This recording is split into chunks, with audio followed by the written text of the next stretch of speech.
The 1980s. It was a great decade to grow up in. It was a decade with an identity. It knew its place, what it wanted, where it was going, typified by big stars, original synthwave music, big money, fast cars, and a formidable empire of opposition. Yet underneath it all lurked a darkness that rests in the hearts of all times. Back in the 80s and early 90s, a wave of troubling accusations swept across North America. Cocaine, murder, secret lives of rape and pedophilia, drug kingpin, the crack epidemic, the blood plague of HIV and AIDS, which sent shockwaves of fear around the nation. And it got even stranger.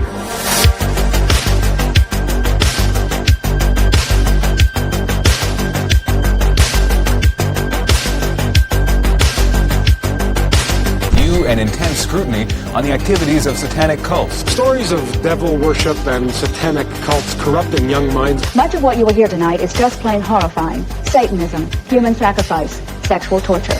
There were terrifying tales of secret satanic cults bent on tormenting and corrupting the young. I think everybody's heard about Satanism. If anybody, go back to the 60s even, a lot of album covers came out and pentagrams and stuff about Satan. There were picket lines in Nashville, a record-breaking protest in Little Rock, a standing-room-only city council meeting in Corpus Christi, and headlines all over the country: Minneapolis, Dubuque, Chattanooga, and Bismarck, North Dakota. The protesters are mainly religious groups who have been trying unsuccessfully to get concerts stopped. But for many believers, heavy metal remains inextricably tied to the devil, a kind of doorway or portal, like Ouija boards, witchcraft, or other occult practices that can invite the forces of darkness into a person's life. This is one of the ways that the enemy is coming in to try to engulf the minds of these teenagers and win them over. I don't think we'd like those people to like us. They're strange. Guns N' Roses? Forget Guns N' Roses. You need to get into God and Moses. They're not out here for any Satan worship. It's just rock and roll. That's all it is. We're talking about sex, drugs, rock and roll, violence. We're talking about a concerted effort to manipulate the human beings of this country into a new order and a new world, and the people are going along with it, docile, and have nothing. It says Novus Ordo Seclorum. And I said to myself, what's this all about? I don't know anything about Satanism. I read about it in the Bible, of course, and that's about it. Satanism, devil worship, is being practiced all across the country. An increase in teenage homicides and suicides with ritualistic or satanic overtones. Just barely 14 years old, Tommy Sullivan had written his contract with the devil before he butchered his mother with his Boy Scout knife. Do you still believe in Satan? Yeah. He can come into you and make you do wicked stuff and weird things like that. Animal sacrifices, birds, dogs, church desecrations and burglaries, chalices stolen. They use them to drink the blood of their sacrifices. We have to give a blood sacrifice to Satan. It's supposed to keep you protected. It's supposed to keep you pure. It doesn't matter if you believe in Satan. It doesn't matter if you believe in demons. What's important is to know that there are people out there that do. They were not teenagers dressed in black. There were maybe some in the cult. But no, they were your neighbors. They were the law enforcement officers. They were people in authority. They were the doctors down at the hospital. They were the dentist. They are the prominent, what you would look at as maybe prominent members of the community. I have information from various sources that judges, law enforcement, prosecutors, attorneys, doctors, and many prominent individuals, including actresses, professional football and baseball players, are involved in these type of activities. Like communist cells in the 1950s, Satan was leading cells all throughout America. Like the communists, Satan was just there, infecting the world. We in this place declare war on the kingdom of hell. And I would say that this almost is an underground epidemic. Authorities search frantically for evidence of an apparent ritual abuse epidemic across North America. There are, in my estimation, over 3 million practicing Satanists in America today. Whether a Satan exists is a matter of belief, but we are certain that Satanism exists. To some, it's a religion. To others, it's the practice of evil in the devil's name. It exists, and it's flourishing. SRA involves crimes against children that are so horrible that many people don't want to believe it exists. The children have incredible imaginations. And it's not out of the realm. Anybody who is a parent who is honest knows what kids are capable of saying. With most people, not only myself, it's such an abhorrent, disgusting thing that I don't think we want to hear it. When we hear of ritual sacrifices, our reaction is one of horrific avoidance. We say things like, this only happened in the Middle Ages. It doesn't mean that children are not telling the truth. But the question sparking major debate in psychiatric circles is whether it's real. It is ritual abuse, Satan worship. thousands of people going public with ghoulish and perverse tales, usually from their childhood. The essence of what was going on for me as a child is that people were addicted to violence and people were addicted to getting pleasure, got pleasure out of hurting and killing people. They would put me in cages, they would sacrifice animals, they would have a lot of candles and chanting and bizarre things I had never seen. Did people think this was a fantasy, that you'd made this all up? It was such hocus pocus that it couldn't possibly have happened? Well, I was one of the first to stand up and start to recount these kinds of things and to bring it publicly. And us kids would be made to do things with the adults and the animals, and then a sacrifice would happen. The sacrifice? Were these animal sacrifices? Animals and people. That's the baby right there. Right here? Uh-huh, it came out of her already. What'd they do to the baby? Then David took it and kept throwing it against the wall, and he killed it. He has drawn pictures of child being sacrificed. He's talked about animal sacrifices. He's disclosed molestation. Why do they do such wicked things in these cults? Because they're pleasing Satan. The lower you become, the more vile you become, the more pleased Satan is with you, and therefore the more power you'll get when you die. And they believe this? They believe it. They absolutely believe it. He was called Lucifer. What did they say about the devil? That killing the people made him happy. What did they say the devil would do to you? They said that if we told that the devil would come and kill our parents. What were they doing to you? Molesting me. What does that mean? What does molesting you mean? Touching us in places we don't want. And then they would threaten us oh, you don't say a word else we're going to come to your house and kill everybody. That was part of the scare tactics. This could happen to your mom and dad if you tell about anything that's happened. As the children disclosed, I became more and more distressed at what they were telling me, because they were telling me things that you only saw in horror films and read in fictitious books. Father had 10 children. He ritually sexually abused them in every way possible. Those 10 children were eventually taken into care. Those 10 children became adults, and between them they had 23 children. Subsequently, the grandfather, those 10 adults, and now the 23 children were all involved in ritual abuse, and grandfather and those 10 adults sexually abused those children in every way possible in a satanic way. NSPCC, which is our National Society for the Prevention of Cruelty to Children, their inspectors that look after children at risk all over the country were reporting that throughout the United Kingdom they were finding evidence of satanic abuse. As a child, my next guest was used also in worshiping the devil, participated in human sacrifice rituals and cannibalism. She says her family has been involved in rituals for generations. Of course, I was a generational Satanist, what they call a generational Satanist, and what that means is that my family was involved in it, and their family before them. When I was very young, I was forced to participate in that, in which I had to sacrifice an infant. And the purpose of sacrifice is to what? Is to bring you what? What are you sacrificing for? For power. I've been told by people that know a lot more than I do that the reason for all of this death and murder is because of the belief in the demons and the power that they can get from that. And these people believe that the more innocent the victim, the more horrible the death, the closer you are at the moment of death, the more magic is released and the more spiritual power they get. Who was the leader? Who was the boss of the gang, of the cult? At home it was my nan. Your nan made you have sex with animals? Yeah. Like goats and donkeys. What would your grandma be doing when these men were forcing themselves on you? Usually laughing. Or smiling. Or having sex with another man. The part that made me believe this child's story was that when he finally said, this baby, he talked about several, but this particular baby had been killed, stabbed again in a different way, but stabbed. He curled up in a fetal position. He was 9 years old when he was telling the story. He curled up in a fetal position, and his eyes got real glazed, and he said they cooked that baby on the grill. He then went on and told us how they would cut out the heart, or they would cut off the sex organs. They would save them in the refrigerator, in the freezer, and this is a very typical thing that these kids talk about. They worship the sex organs. Baby killings, ritualistic rape, cannibalism. It seems like the stuff of supermarket tabloids or trash TV. I need each one of you to know this is not a fairy tale. This is not something out of science fiction. I was a mom who ran a charity and baked oatmeal cookies for my kids.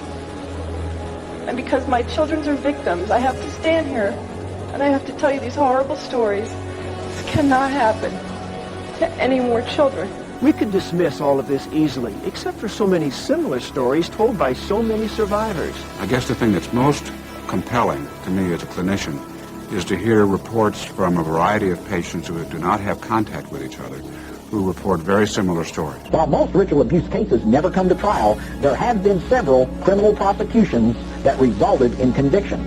In most cases, the ritual aspect was not introduced in court, but was clearly indicated by the accounts of the victims. Numerous civil cases incorporating claims of ritual abuse have been successfully litigated. In Dade County, Florida, Frank Fuster and his wife were convicted of ritually abusing children at the daycare center they operated in their home. Children at the center said the Fusters made them drink urine, eat feces, and engage in sex acts during preschool games. The case horrified the community, and the prosecutor called the Fusters' systematic abuse of the children, quote, outrageous. In the very places created to care for children, in nurseries and daycare centers across the nation, there are increasing reports of ritual sexual abuse. Allegations of physical and sexual abuse of children at a babysitting service, dark world of ritualistic child abuse. There's a widely held opinion that what happened at the daycare was the devil's handiwork. There was an explosion of daycare sex abuse scandals, like the Kelly Michaels case, in the last decade. The most notorious, perhaps the one that ignited them all, happened at the McMartin Preschool in Manhattan Beach, California. Let's talk about the McMartin case. In 1983, a mother of one of the Manhattan Beach, California preschools, known as the McMartin Preschool, reported to police that her son had been sodomized.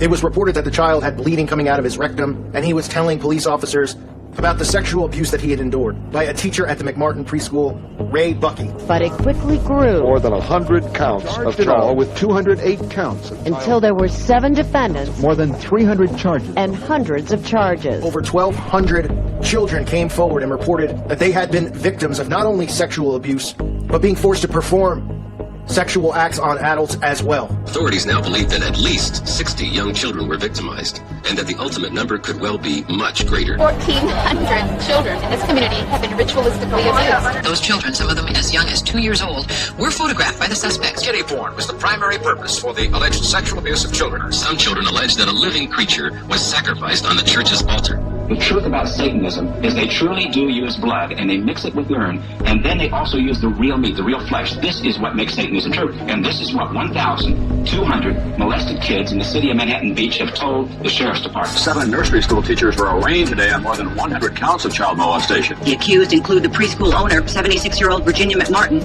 her daughter, and 2 grandchildren. Ray Bucky was the grandson of the school founder Virginia McMartin and son of Administrator Peggy McMartin Bucky. I think adults have had a lot of influence on their children. Raymond Bucky, his sister Peggy Ann. Hi. Their mother, Peggy McMartin Bucky, grandmother Virginia McMartin, and 3 teachers were all charged with sexually abusing 18 children at the McMartin Preschool. Virginia McMartin, her daughter, 2 grandchildren, and 3 other teachers were ultimately indicted on more than 300 counts of molestation. The kids, there were 5,500 kids that went through that school over a period from 1966 until this situation was alleged to have occurred, the molestation of kids. The parents would drop the kids off there in the morning, go to work, come back at night, pick them up. And long story short, there were, some of the kids claimed that they were molested during that period. Just as there are families with strong feelings about the McMartin case, there are those with serious doubts.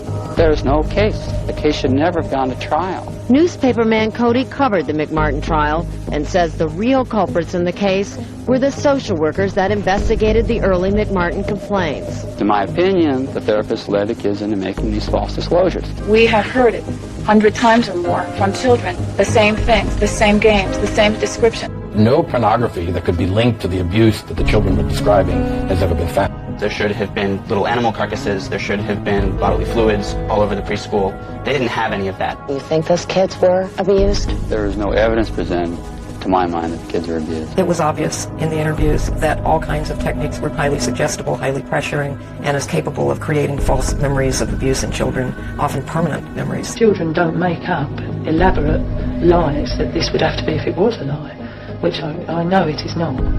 So the defense used this as an argument saying that they were leading the witnesses, that they were manipulating these children by the Children's Institute International, the CII of Los Angeles, which was a Los Angeles abuse therapy clinic run by Key McFarland. They claim the interviewing techniques used during investigations of the allegations were highly suggestive and invited children to pretend or speculate about supposed events. The parents start to talk to their kids, and then they start to talk to each other, and then they start to compare notes, and pretty soon emotionally involved parents are engaging in leading and suggestive questioning of the child. I mean, I don't know how many times over the years I've thought, well, maybe they really did. Maybe they did brainwash our kids, and this is all just a bunch of baloney, and we'll just wake up from this bad dream. But the reality, I don't think that's the reality. Mary Mae Chiaffi's daughter, Elizabeth, was 3 when she attended the McMartin preschool. She's 13 now. Is there any question in your mind it happened? No. Is it possible at all, when you look back now, that some of these memories you have are memories that the therapist told you about, that may not be your own memories? No, there's no doubt.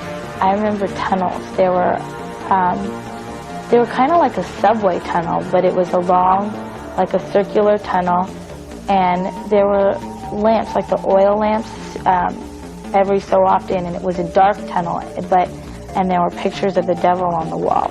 And the tunnel went right on across, all the way over to this wall.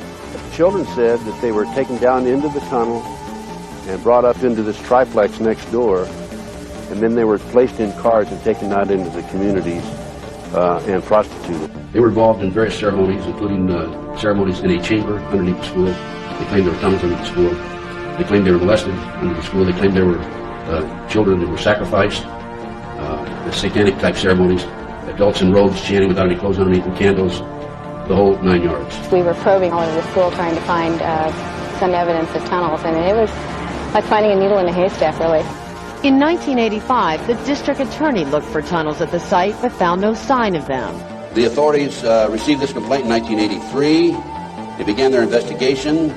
The authorities finally, in 1985, went out and decided to look for the tunnels because they said the children were hallucinating. Prosecutors came in about 2 or 3 days and lifted tile, and they didn't see any indication that there was any break in the floor, and that's all they did. This was the wall, the west wall. After the acquittals, Ted Gunderson helped Jackie McGauley. The backhoe went straight down to lead an excavation at the McMartin site.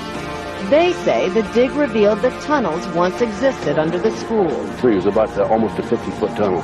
Through it all, the Buckys remained steadfast about their innocence. When I'm very nervous, I probably said some things that are not quite correct, and I'll grant it and I'll admit that. Including Mr. Bucky, whether or not you molested children in the pit? No, Mr. When I know that I did not molest children ever in my life.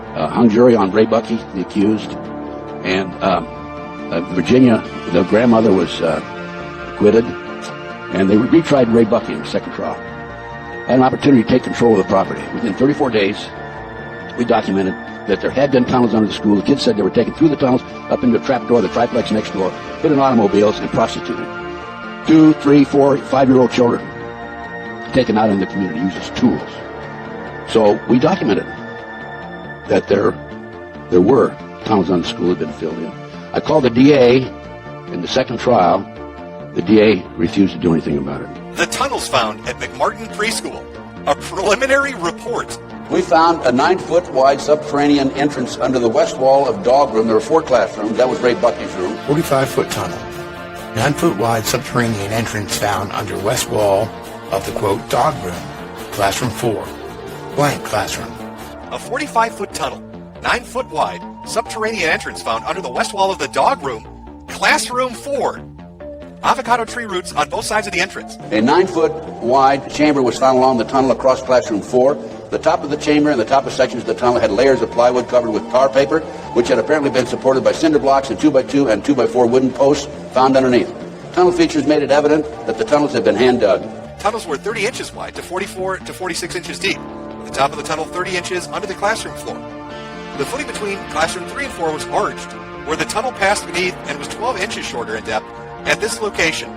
The tunnel proceeded south, then 45 feet through classroom 4 and 3 and north, then 10 feet within the classroom 4. The tunnels were 30 inches wide, 44 to 46 inches deep, with the top of the tunnel 30 inches under the classroom floor. The children were able to walk through it. We're talking about young kids now, right?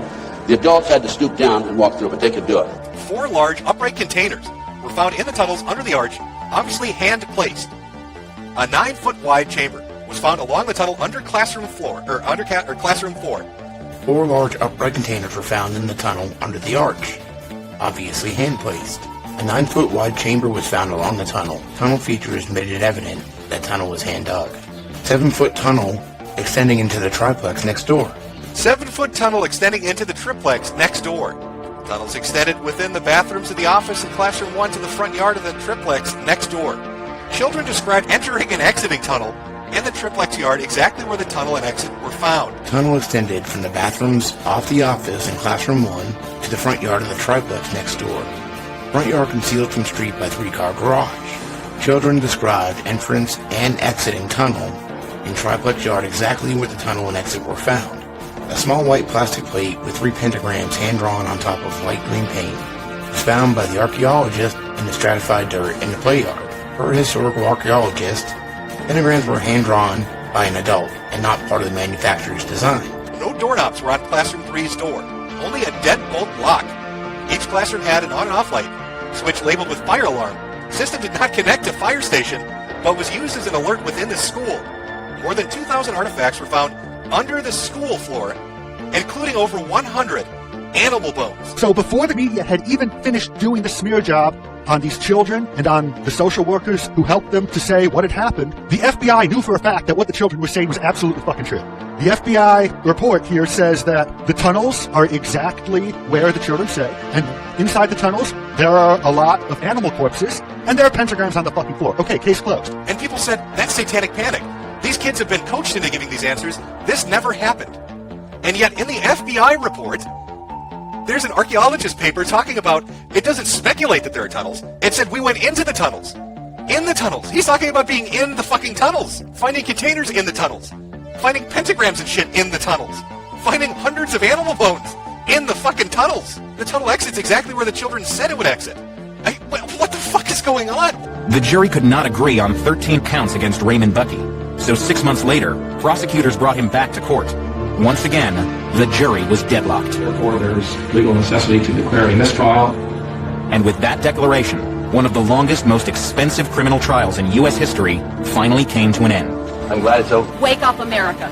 This is your wake-up call. I want people to know that it did go on and that it still does and that it probably still will go on. We believe the children because once upon a time, we were the children and nobody believed us. These people, the satanic movement in the world, has set up preschools throughout the world for the purpose of getting their hands on our children. Do you dismiss that as a child's fantasy, or do you take it seriously? Well, as a policeman and as a father, I obviously take it very seriously. Very seriously indeed. Now, if satanic abuse is really happening, why is it so hard to prove? And if it isn't, why would people make it up?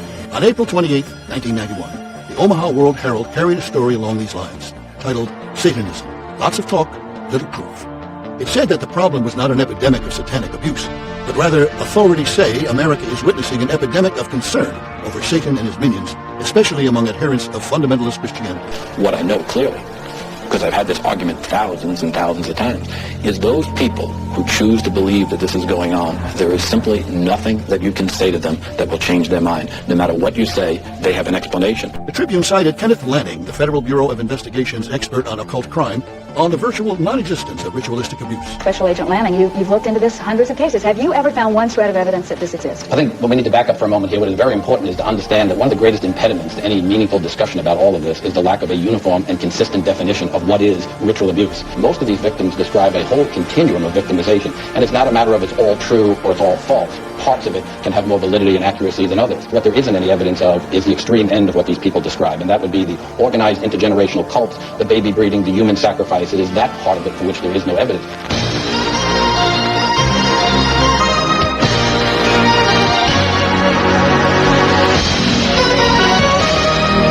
An embattled minority of law enforcement officials disagrees with Lanning of the FBI. Ted Gunderson, a 28-year FBI veteran, former special agent in charge of the Bureau's Los Angeles Field Division, speaks from his personal knowledge of one of the most infamous recent cases involving ritual abuse.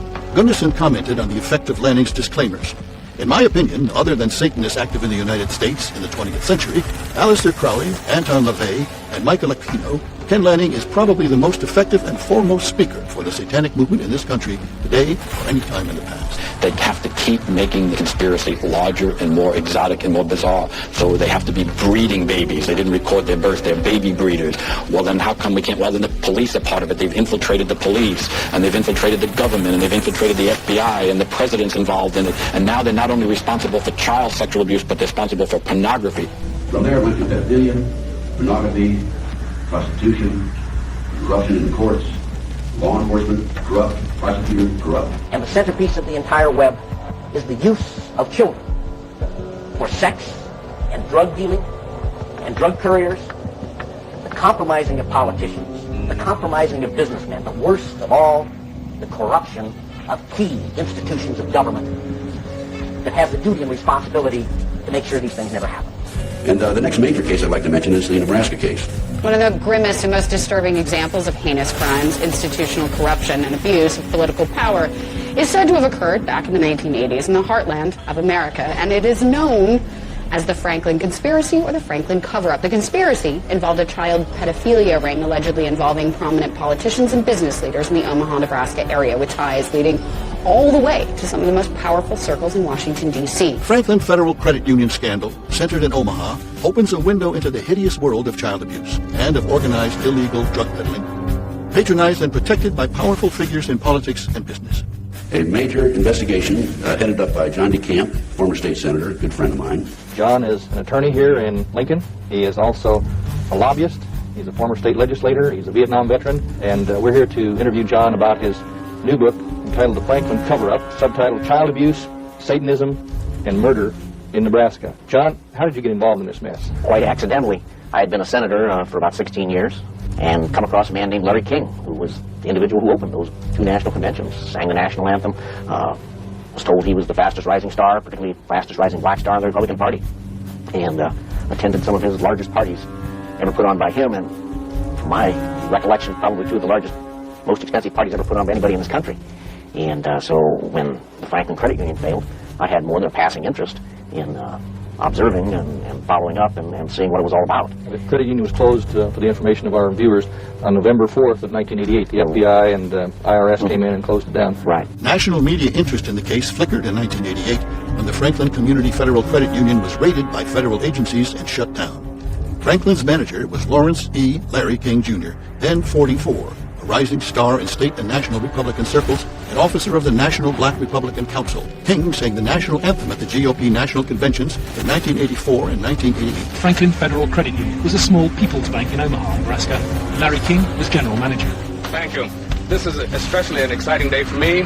Larry King ran the Franklin Credit Union and a few other businesses in Franklin, Nebraska. A man who chartered private jets, hosted extravagant parties, and maintained bodyguards was simply in charge of a credit union in a little town in Nebraska, which happened to be located near Boys Town, a Catholic institution for orphaned youth. This was supposed to be a $2 million credit union that was just a minority credit union designed to help the black people in the Omaha area. In fact, as they quickly discovered, and we don't even know this is the truth or not the truth at this point, it could be far, far more, but they discovered 40 million missing. Well, when you only have 2 to start, and you have records that show you stole 40, creates some baffling questions. Nearly $40 million was missing from the coffers of the small, ostensibly community-oriented credit union. The financial scandal turned into something more when it became known that children from Omaha and its surroundings said they had been flown from city to city to be abused at parties held by Franklin's officers and well-known Nebraskans, including nationally prominent Republican Party activists. And what we developed there was that children were being taken out of orphanages and foster homes, driven to Sioux City, Iowa, 184 miles away, and flown to Washington, D.C. for sex orgy parties with congressmen and senators. From 1979, Larry King developed close commercial ties to Boys Town, and Boys Town youngsters were sent to work for his companies. Boys Town, Nebraska is America's favorite children's charity. Located in the heartland of America, Boys Town youth have come from many backgrounds and locales. King used Boys Town as a source of young boys for his business and for sex and drug orgies. We didn't go to Nebraska with a conspiracy theory in our mind, hoping to prove it. We went to Nebraska to try and work out what happened. and we founded a conspiracy of silence. King's lavish lifestyle burst into flames in 1988, just before the Republican National Convention, when 7 victims of King's child abuse and prostitution stepped forward. The victims claimed that King took them to various parties that he threw for the Republican elite, and at these parties, the children were abused. Did you know that Larry King was taking boys out of Boys Town? Oh, yeah, I don't think there was really nobody out there that didn't know that? That didn't know that. They know they've had complaints every week on rape and molestation. They know that. Larry King was, I would say, the center of transporting the children around the country. The airplanes were usually in his name, leased in his name. They were paid for by Larry King. Larry King was the facilitator. That was the man that was in charge. I mean, we flew with him on the trips. I flown to Chicago, was in a hotel room. I was dressed in a negligee. There were, I believe, prominent men, a lot of young boys at this hotel performing certain things sexually with other men. The kids he liked were mainly around the age of probably about 8 and 13. It mainly fondling and oral sex with them. He did have some anal sex, but he usually did that with the older kids. Didn't care, wanted sex, nasty, I don't even know if you can call it sex, and take it any way he can get it, pay for it, he liked to, but if he had to take it by force, he would. The children were not merely abused. One victim described an incident at a farm near Elkhorn, Nebraska, in 1981 or 82, where a 10-year-old boy was repeatedly sodomized and beaten by older men. One of the men took up a pitchfork, playfully playing with him at first, but finally sticking one tine into him. While the boy screamed and the other men stood around and laughed, finally the whole pitchfork was stuck through him, killing him. Snuff films were involved as well. Another young boy was taken by someone in the King Circle from Nebraska to another city and forced to perform oral sex on a man. As the abuser reached orgasm, he shot the boy in the head with a pistol, all of which was filmed. Larry King was more violent, more sure of himself, I would, see him fuck a 10-year-old boy in the ass, until he bled, and, just go out and stop and, push him down, and then go out and, meet with decent people. What made the Franklin cover-up case so compelling and downright shocking was that big names were said to be involved. This included not just figures connected with the Franklin Credit Union, but also prominent individuals like a Nebraska court judge, the chief of police in Omaha, and many, many more. In fact, the allegation of involvement also extended to former President George Bush Sr., Dick Cheney, Barney Frank, and many others. All the kids that I've talked to discussed that they were flown around on small planes, and I have hundreds of receipts. This one is going to Washington, D.C. He would fly us to nice places or people's houses. There would be gentlemen there. They would like things done to them sexually, or they would like to do things to me sexually. Some of the parties, when they started off, were straight political type parties, no sex. So you were in the White House? Yes. How did you gain access? Well, I came down with Larry King. What time of night? It was usually around midnight, and it was kind of a gift for our services that we were doing. And then when some of the men had left, some of the politicians had left, the ones that had planned on engaging in some type of sexual activity, that would come after the party.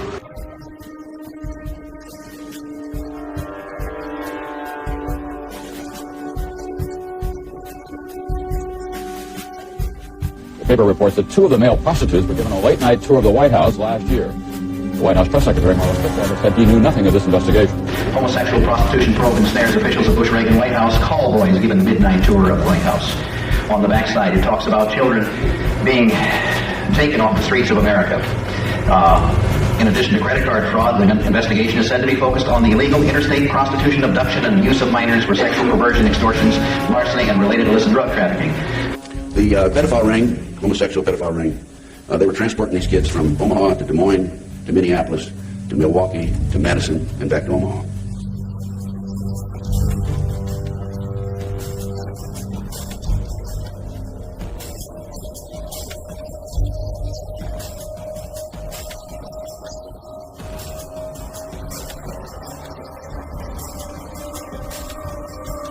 One of King's victims who spoke out 2 years before there even was a Franklin scandal was Paul Bonacci. He told an incredible tale of an underground network of adults who kidnap and sell children for sex. But Paul Bonacci, when he was 10, 11, 12 years old, was recruited by these people to be one of them and to act as a buffer and in shopping centers, parks, public places, to attract the children his age over near the car. The adults involved in the ring would grab them, and they would kidnap them. Bonacci claims that an organized ring of pedophiles abducts children and forces them into a life of child pornography and prostitution, and that it happened to him. And they force you to do things, and they photograph it, they film it. The whole purpose of that is to either blackmail you into staying with them or split your mind up so that you don't even remember who you are. Paul relayed that at the age of 8, he began attending King's parties as a child prostitute. Paul claimed that Democratic Senator Barney Frank had abused him, and he was given midnight tours of the White House, only to be taken to a separate location shortly thereafter and abused. In talking to Paul Bonacci, he told me about the number of times when he and others were taken out of schools, private schools in Omaha, driven by limousine to Sioux City, Iowa, and placed on private jets and flown to Washington, D.C. for sex orgy parties with congressmen and senators. Paul told me, and has drawn for me, the living quarters of the White House. He was also involved in kidnapping. Oh, yeah. What knowledge do you have of that? They'd have what they call catalog kids. Mm-hmm. They would basically just go out driving around looking for kids.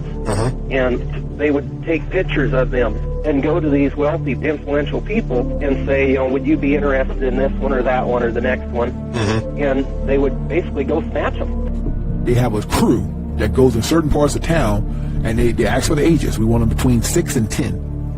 And they'll say, we want them all white. And that's what they'll get. We want 3. And we want them in those age brackets.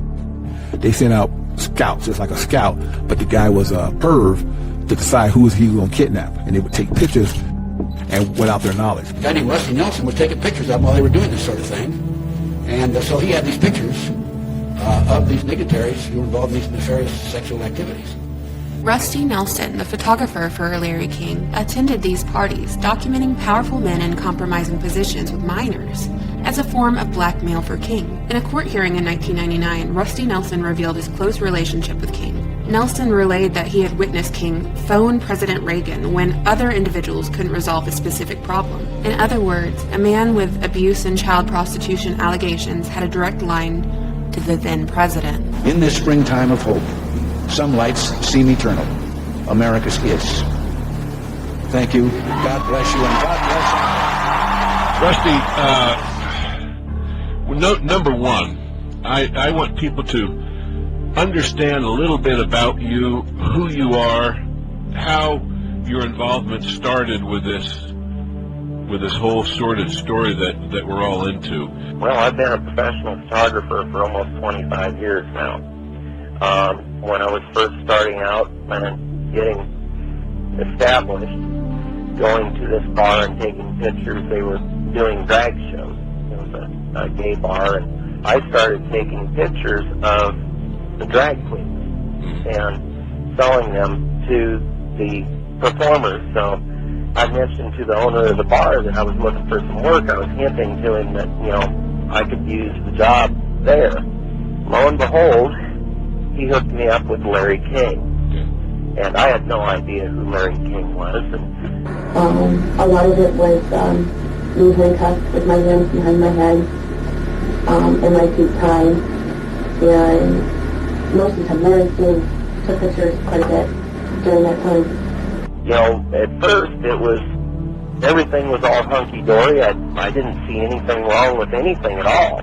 Everything, from just, touching to, fruit, squash, huge squash, that big around, stuck into your ass, And he had me sit in his office at the credit union and he'd have our meetings and heat things, hot things, poked at you and stuck in you, What were you doing and what was going on during this initial phase when you just first started to work with Larry King? Well, we were going around. He was doing fundraisers and things like that. $5,000 a plate, suppers and things like that. And I was there to take pictures of these parties. Okay. Well, lo and behold, afterwards he was having another party with a few select people, and this was a sex party. I don't know. And I think I could have known.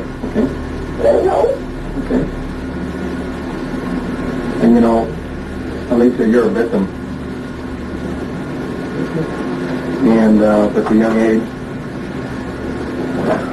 let's go off camera for a minute. Basically, Larry King was a pimp, and the credit union was just a front. I got those scars on my arm one night at a party where Larry King was, and you push your arms together. King has these same scars, and you push them tight together, and you light cigarettes, and as soon as you get burning, you just drop them down between your arms, and let it burn. And they made us stand there naked and touch each other by holding our arms together and burn cigarettes. Where, it's on film someplace. It was one of those things where, by the time I figured out what was going on, I was into it to the point to where I knew I had to protect myself somehow. Yeah. And that's where I went in, and I would take pictures from the hip. That's where I'd keep my camera down by my hip. Oh, okay. And I'd disconnect the flash cord. Mm-hmm. And I'd usually drop in, I'd keep a spare roll of high-speed film, and I'd drop that in, and go ahead and start shooting that way, and get pictures of some of the people and who they were with. Yeah. And a little bit of what they were doing. For instance, what I've been told, there are 23 children that have been to the White House very quietly. The after-hours tours, yes, they do have them. And the kids that would go there would never be seen again. And they may go a few times or that, but it was all hush-hush. Yeah. When they were done with them, it was done. And you never saw them again? Nope. The kids they'd get them suited up, and boys on boys, old men with boys. Occasionally they'd have girls.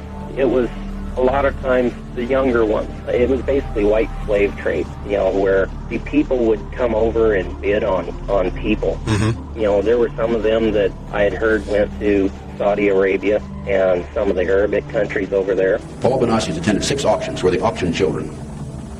Anyway, any age from 3 and 4 all the way up to 21. They put a tag around their neck. They're in their underwear. They have a number on the tag. And people down below bid on them. The kids sell for between $15,000 to $50,000. I've even heard of one kid going for $100,000. Well, who's buying them? One of the things that really made me worry about how to get out was the fact that I'd seen Robert Wadman. He was the chief of the Omaha Police Department. Yes, because I'd watched Robert Wadman, he's chief of police in Omaha at that time, take a stack of $100 bills, probably 1.5 to 2 inches thick, or possibly even thicker, which I figured would be about $50,000. And this, from what I understood, was a weekly payment that he received from Larry King. A weekly? For what? For basically keeping things hushed up in Omaha. Wadman was pretty deeply involved in abuse of the kids, was he not? Yeah. Yeah. One of the girls that he frequented was Alicia Owen. Okay. I do remember that Alicia Owen's allegation was that Chief Wadman had made her pregnant. Let me ask you this. You were talking about him paying Wadman, Chief Wadman of the Omaha Police Department, who, by the way, is gone, long gone from there, as I understand he's out teaching law in Utah. There was one instance where Colonel Michael Aquino came to a motel room, and he got from Larry King a suitcase, and it was filled with bearer bonds and cash. There was millions of dollars in that thing. It was for the Iran-Contra. What about Warren Buffett? Warren was in more than he would like to be known. Yeah. Because I know DeCamp, his name shows up in DeCamp's book. Yeah. And of course everybody knows who Warren Buffett is. Yep. But he was involved in this level of this kind of stuff that was going on? Oh, yeah. Yeah, this is where I got approached on various occasions to do these things, and I wanted no part of it. Mm-hmm. And one person of which was the late Hunter Thompson. Really? You ever hike up into the mountains? Oh, yeah, I do that I like to kill. And when you say kill, you're talking about what, neighbors? What, We don't want to talk about shooting people, do we? No, but you're teasing when you say you like to kill, right?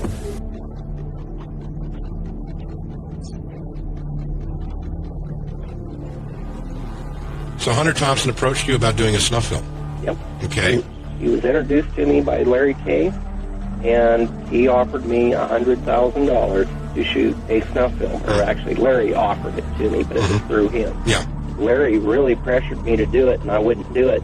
If something goes down, nobody will ever believe you if anything's ever said to them about what's going on. Meaning the people that were there and their Yeah. position in government and So society. there was one night where there was a presidential limousine, and the Secret Service had swept the place beforehand, and they kept it secured for a couple days.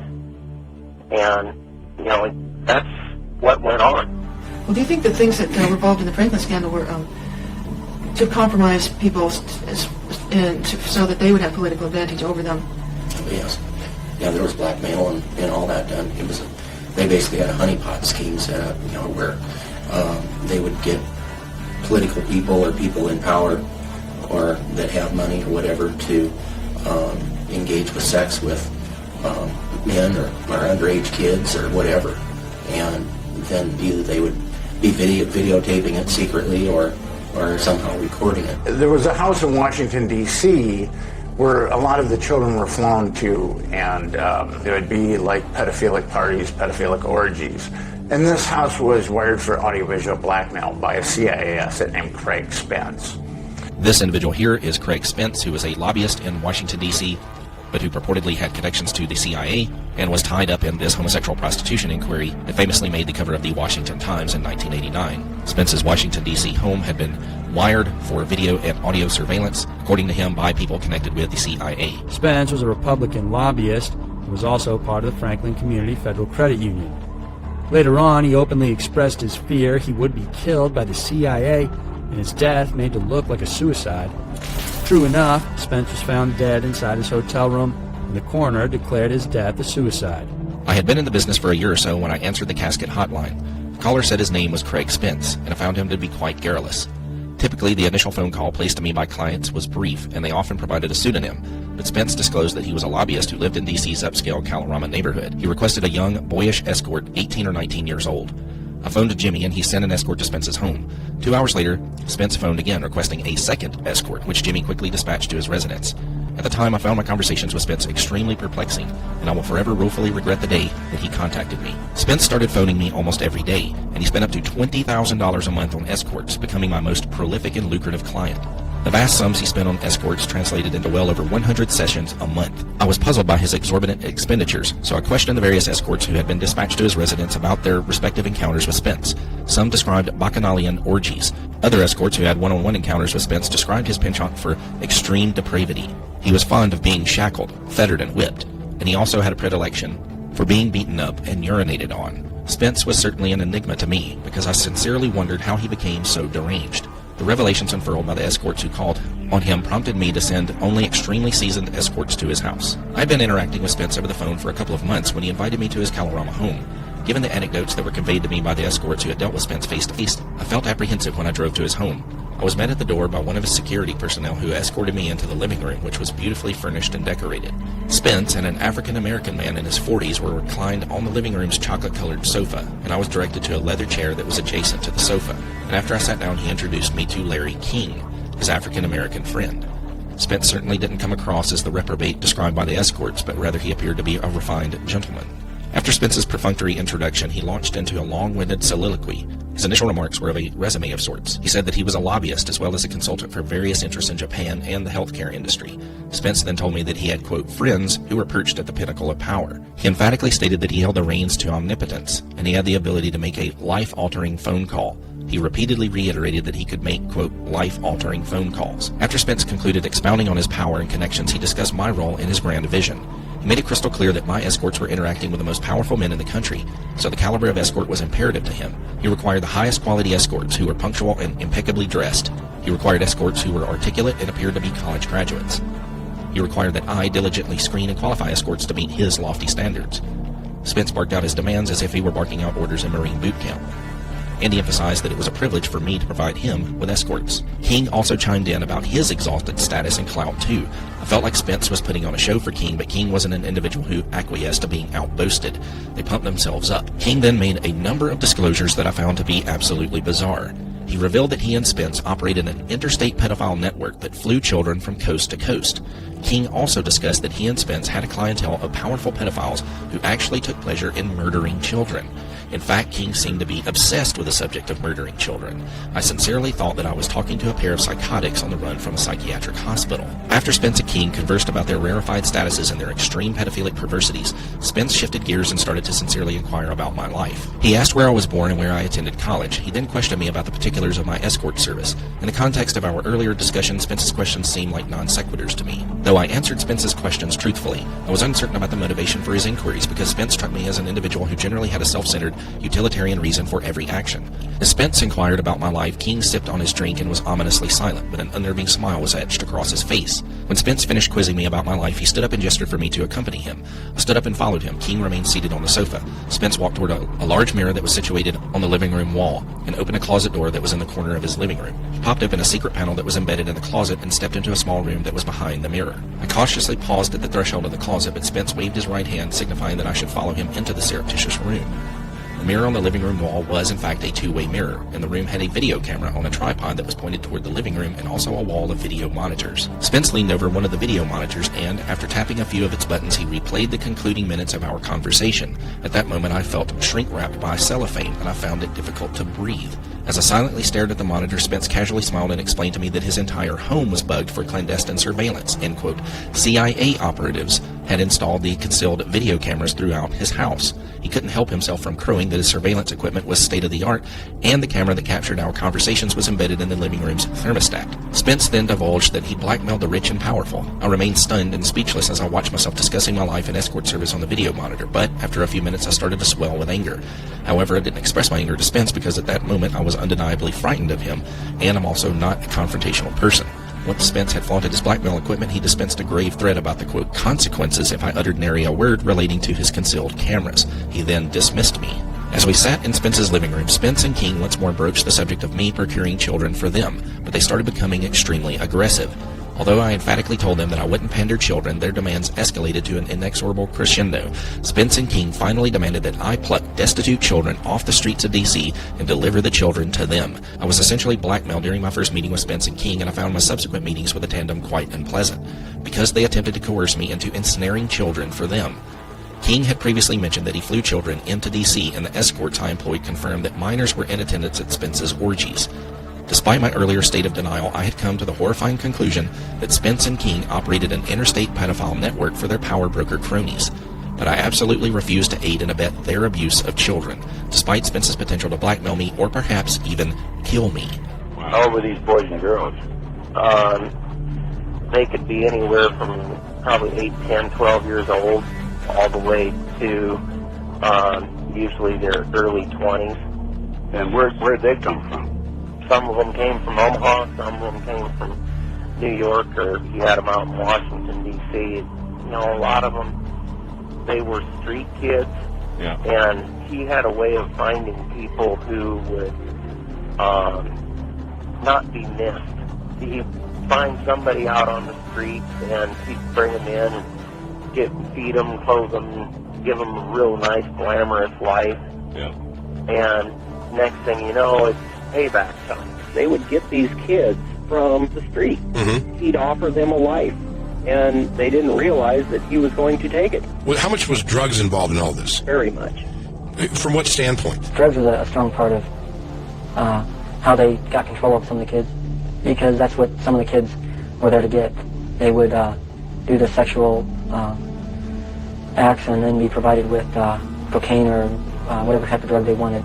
There was a party that I was at in Washington, D.C. on Embassy Row where he had the table laid out like you would a fine buffet.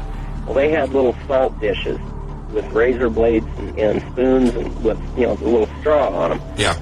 And a bowl full of cocaine in a punch bowl. And again, these are people, politicians and people like that who are attending these parties and partaking in this. Some of these things were cloaked in secrecy because a lot of them were instigated out of the back. That's the Air Force Base in Omaha. That's Strategic Air Command. What did they have to do with it? That's where a lot of the MK Ultra things went on. The mind control. A lot of the kids were brought in. They were either drugged or they'd take them through this MK Ultra and do the mind control. Larry was very good at that. And what about these snuff films? Did he do those indoors or outdoors? They were usually done in out of the way. They were places that, like an old farmhouse or something like that, where they would sacrifice somebody. Well, who would they sacrifice? Basically, they could take one of the kids. So the kids that have been kidnapped or otherwise? I guess.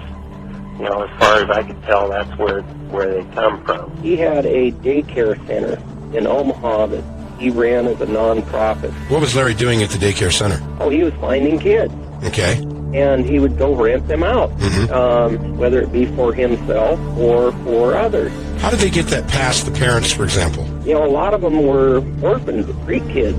He'd say, well, my son's having a party, a sleepover, or something like that.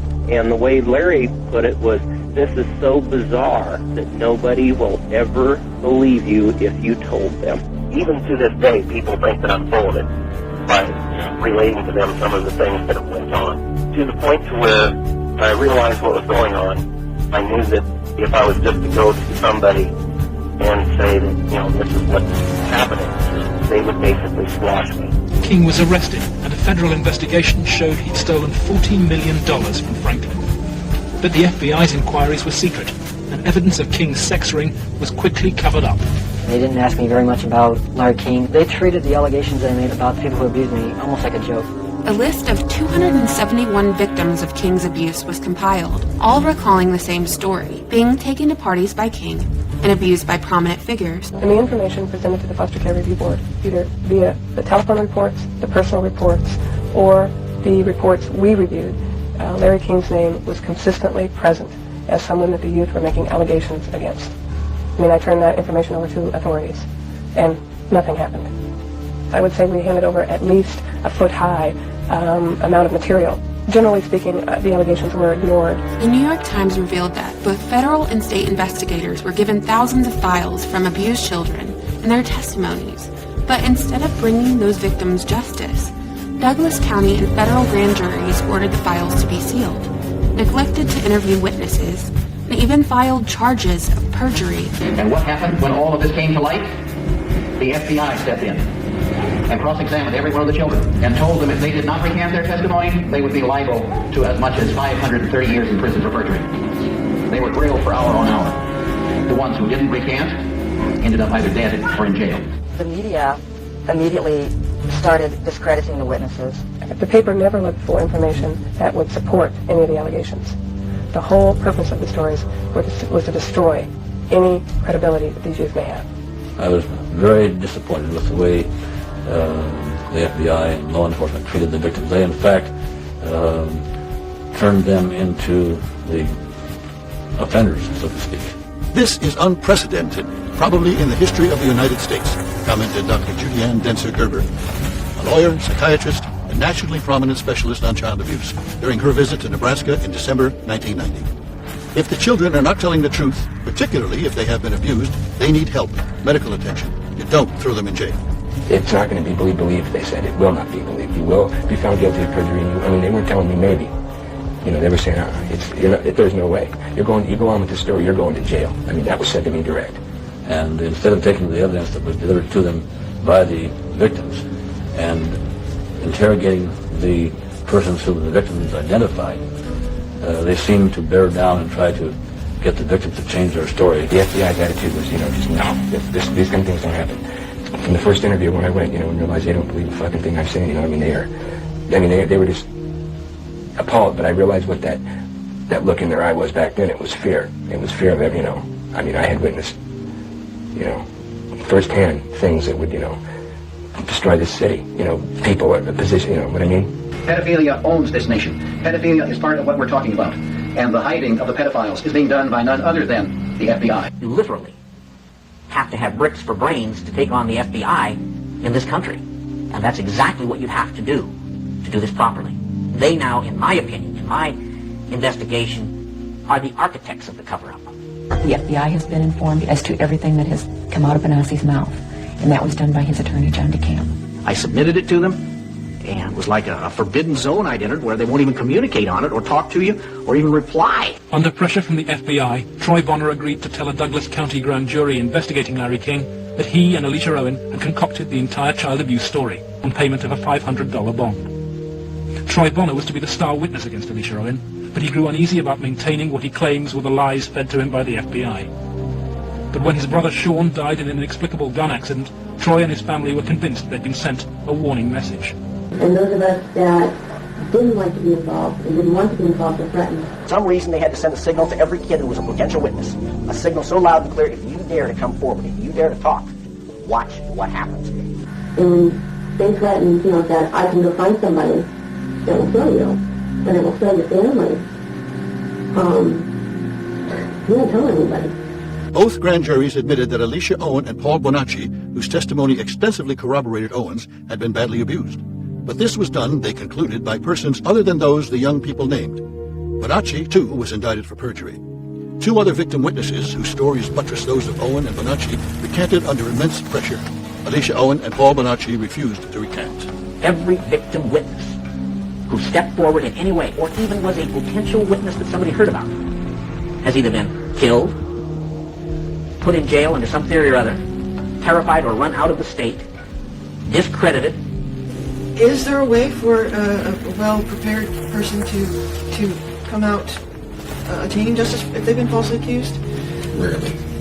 Is it just the stack is just so... A lot of money. It takes a lot of people behind you.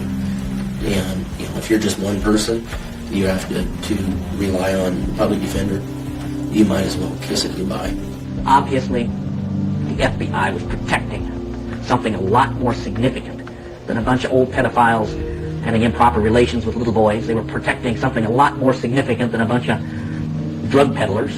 The FBI was brought in because I think one of the few law enforcement entities that had enough power, enough resources, and the wherewithal to be able to do such a massive cover-up. If you told somebody, you may be telling the wrong person. Yeah. And it would leak up, whatever, and you may find yourself dead. You may find family members dead. They were protecting some very prominent politicians, some very powerful and wealthy individuals associated with those politicians and the political system, up to and including the highest political people in this entire country. The Omaha World Herald was run by Harold Anderson. Okay. He had a farm place outside of Omaha, and they would go out and have various things out at that farm. Mm-hmm. Okay. You're talking about ritualistic kind of stuff? Yeah. Okay. And some of the kids were brought out there, the ones that were kidnapped. Mm-hmm. That farmhouse played an important role. This is an incredible story, Rusty. How much did Satanism play into the picture there? Was that a big part of it? What was it all about? A lot of that centered around Michael Aquino. Michael Aquino was a high-level officer in the National Security Agency. He was and is, you'll see him today, a practicing Satanist. He created the Satanic Temple of Set, which he still runs. He was a high-level NSA officer. He's a member of the association I used to be in, the Association of Former Intelligence Officers, AFIO. He's a member of that. He's plugged in big time to the intelligence community, and he wrote a paper called Mind War, and Mind War was about psychological operations against populations, including the domestic population. Drug testing on American citizens was more widespread than previously believed. They included experiments secretly involving hospitals testing drugs on terminal cancer patients and enlisting prisons to experiment on criminal sexual psychopaths. The committee was never able to determine the full scope of the program, since one-time CIA Director Richard Helms acknowledged that the program's records were destroyed in 1973 to avoid embarrassment. Dr. Aquino, the high priest of the Church of Set, Temple of Set, also a colonel, interestingly enough, in the United States Army. Aquino was first involved in MK-Ultra operations during the Vietnam War as part of the Phoenix program. As this 1952 CIA memo says, the aim is controlling an individual to the point where he will do our bidding against his will, and even against such fundamental laws of nature as self-preservation. Here's where it appears to have come from. In World War II, before it even ended, Alan Dulles and people from our intelligence community were already through Switzerland making contacts to get out Nazi scientists. As World War II ends, they not only get out rocket scientists, but they also get out some Nazi doctors who have been doing mind control research in the death camps. They brought them to the United States. Along with them was a young boy, a teenager, who had been raised in a Hasidic Jewish tradition and a background of Kabbalistic mysticism that probably appealed to people in the cult, because at least by the turn of the century, Aleister Crowley had been introducing Kabbalism into satanic stuff, if not earlier. And they started doing mind control research for military intelligence in military hospitals in the United States. And the people that came, the Nazi doctors, were Satanists. Subsequently, The boy changed his name, Americanized it some, obtained an MD degree, became a physician, and continued this work and appears to be at the center of the cult programming today. His name is known to patients throughout the country. What they basically do is they will get a child, and they'll start this in basic forms, it appears, by about 2.5, after the child's already been made dissociated. Basically, in the programming, the child will be put typically on a gurney. They will have an IV in one hand or arm. They'll be strapped down, typically naked. They will have wires attached to their heads to monitor electroencephalograph patterns. And they will see a pulsing light, most often described as red, occasionally white or blue. They'll be given most commonly, I believe, Demerol. Sometimes it'll be other drugs as well, depending on the kind of programming.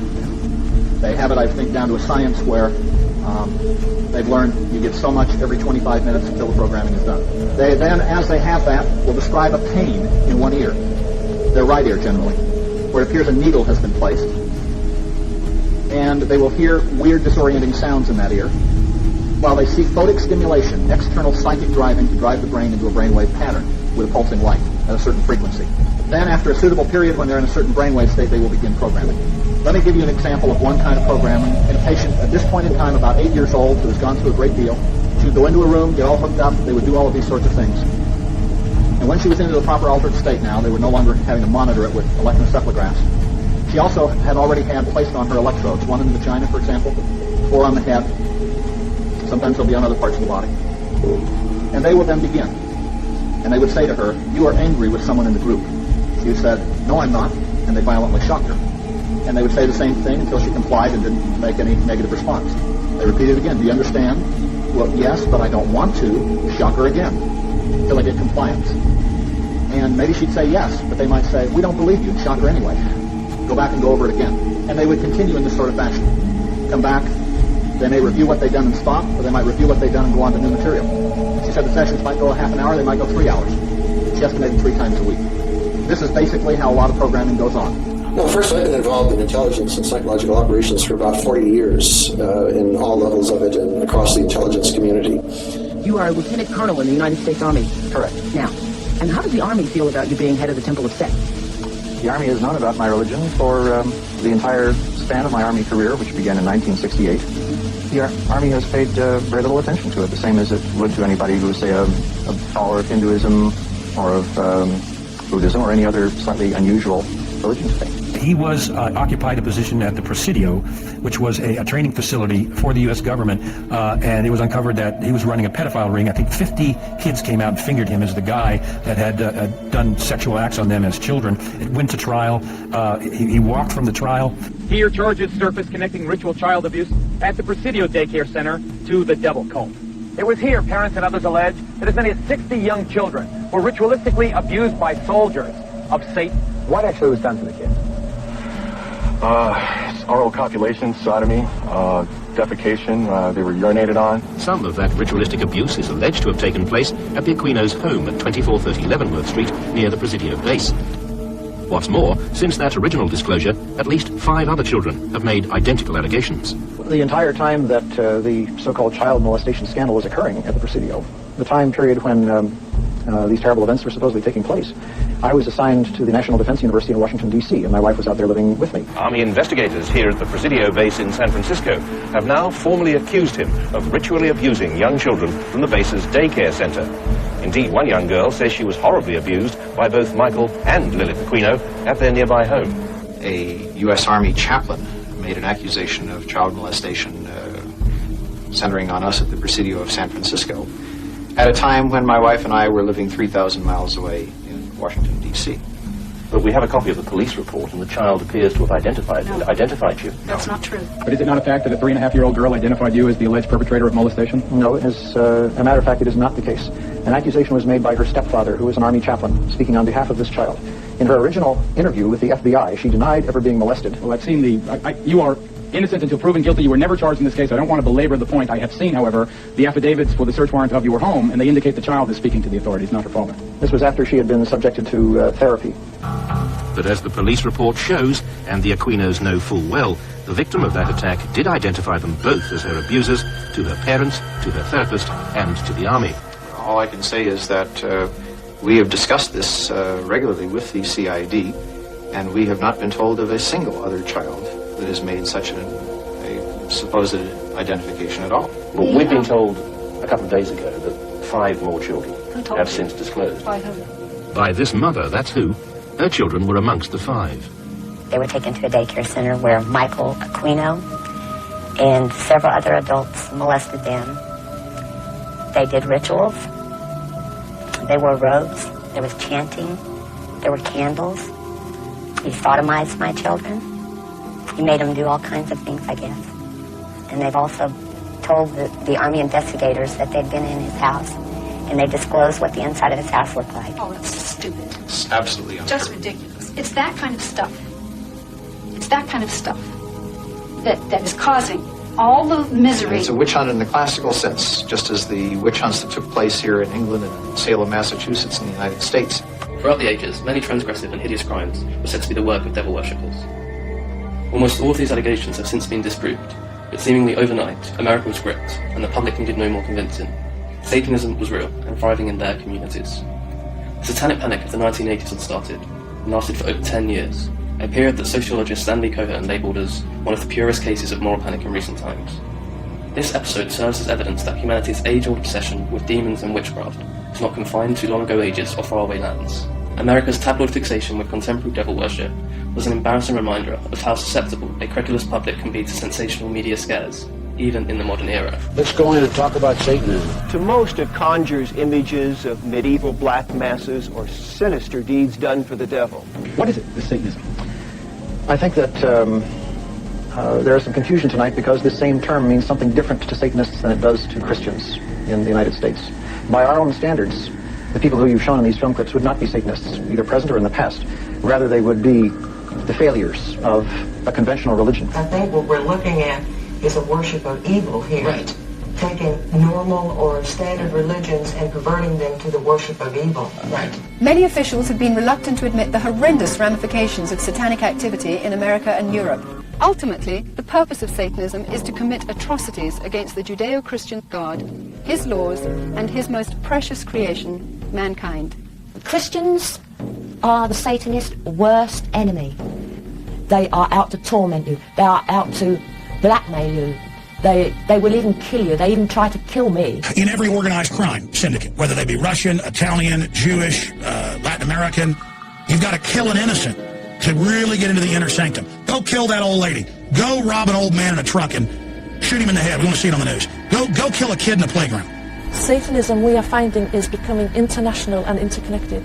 They are interconnected in Britain from one city to another and into Europe and into America. A lot of money is involved, a lot of finance, and this finance is made through pornographic videos, through drugs, and through arms. Whether you believe in a literal devil is not important in understanding Satanism's effect on our society.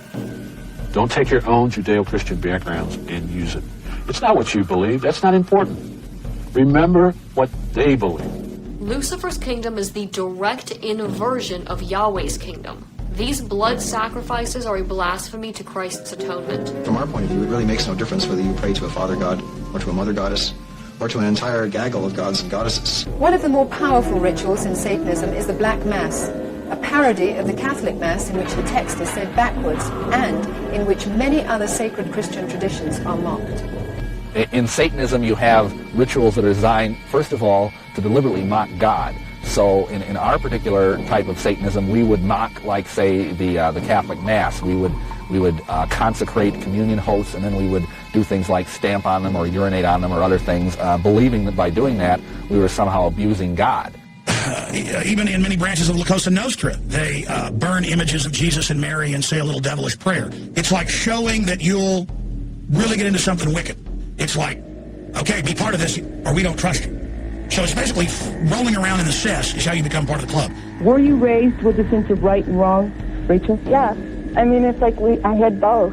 I mean, to the outside world, everything we did was proper and right. And then there were the nights that things changed, that things just got turned around. What was wrong was right, and what was right was wrong. In satanic occultism, that which is good is bad, and that which is bad is good. Pay attention and notice the reverse of everything that is normal becoming abnormal. Satanism, as it stands, is basically a reversion and perversion of Christian symbolism. All religions are coming around to Satanism. We're in the very throes of a new satanic age. The evidence is all around us. All we have to do is look at it. Shemhan Barash. Shemhan Barash. Hail Satan. Hail Satan. In 1966, Anton LaVey founded the first Church of Satan in San Francisco, which, at one point, claimed 10,000 members. LaVey authored the Satanic Bible and Satanic Rituals, two of Satanism's most important books. Originally, the Church of Satan, when it was founded, was composed not of people with a hatred for Christianity, but of people who, by and large, were agnostics and atheists, because they felt that the institutions which had arisen around Christianity had failed in their moral commitment. So Satanism itself became an emphasis on rational self-interest and on taking responsibility for your own intellectual and ethical decisions. Rational self-interest, you call it? Yes. A person has to be good to themselves before they can be good to other people. So we feel the greatest sin of all is self-deceit. This is a very selfish religion. We believe in greed, we believe in selfishness, we believe in all of the lustful thoughts that motivate man. And therefore, Satanists take that to its extreme and say, if I want to be violent, I can be violent. If I want to hurt others to gain my way, then I can hurt others to gain my way. The origins of satanic ritual abuse go back to ancient Babylon. The scripture says that the Babylonian mysteries will form the backbone of apostate religion during the last days. Any religion that elevates the teachings of Lucifer above Yahweh gods and ultimately take their teachings or build their beliefs on the teaching of Lucifer is part of Mystery Babylon. According to my Bible, witchcraft is witchcraft. God does not distinguish between black or white or grey. Witchcraft allows you or teaches you to depend on supernatural powers and spirits to get things that you want on this earth. Are the Satanists involved in the New Age movement? Is the New Age movement really sort of a cover for this whole Luciferian conspiracy, in your opinion? I wouldn't say it's a cover. I would say it's the integral part of it, you know, the spiritual heart of what you're talking about, you know, a new world order. In fact, Alice Bailey, who coined the term New Age, who was a psychic and a channeler and an occultist, coined the term New Age and also coined the term New World Order. They both came from the same source. In her book, Externalization of the Hierarchy, she said that the New World Order would be based on the ancient wisdom or ancient occultism, which is where the term New Age came from. Madame Helena Petrovna Blavatsky wrote a magazine. I've had the bound works of that magazine entitled Lucifer Magazine. Witchcraft to the majority of people on the outside tends to smack of Satanism, which it is not. The actual religion of witchcraft is based on the universal religion of paganism, which is at the root of all civilizations. It's a prehistoric religion, and that gives us the sustenance to continue by linking in with the planetary and seasonal cycles and becoming at one with the planet. So most people involved in witchcraft tend to be ecologically minded. They tend to love animals and also be gregarious and willing to help and serve others. And that's as far removed from the image of Satanism as you could get. But bound up in the religion of witchcraft, there is also the practice of magic. And magic is a power. It's an abstract power. It's the power of genius and creativity which courses through the universe. It's not at all secular.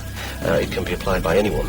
And magic is the method or the technique whereby you apply that formula. The power is a natural power. It's one that anybody can use. It actually holds you up. Magic is the intensive creative power which gives you thought, gives you reason to be. It's not secular at all. So therefore, the application of it is a question of technique rather than belief. Once you understand that magic does work, you can use it for all facets. There's been a lot of talk about black and white magic, and it's important to distinguish between the two. There isn't a generic kind of magic which is black. There is magic, pure and simple, but the use of it depends on the good taste of the operator.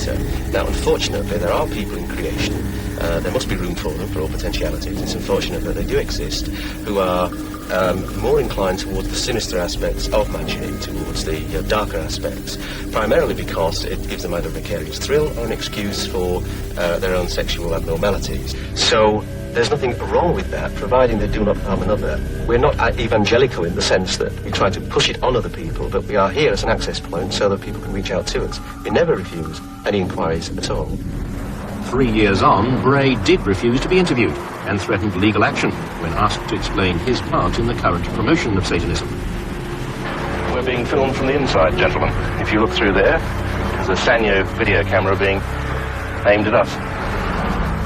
We wanted to question Bray about his publication, The Lamp of Thoth, which has carried want ads for dead bodies, articles advocating sacrificial murder, and is the platform for Michael Aquino's new British recruiting drive.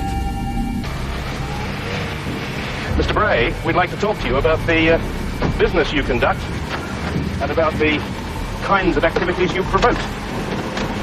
We'd like to talk to you about articles promoting murder, witchcraft, advertisements calling for dead bodies. There are many people who get into this disgusting business who wouldn't do so without you, Mr. Bray. What a pathetic display. Bray makes light of the dangers of Satanism, but some would say it is dangerous in any circumstances.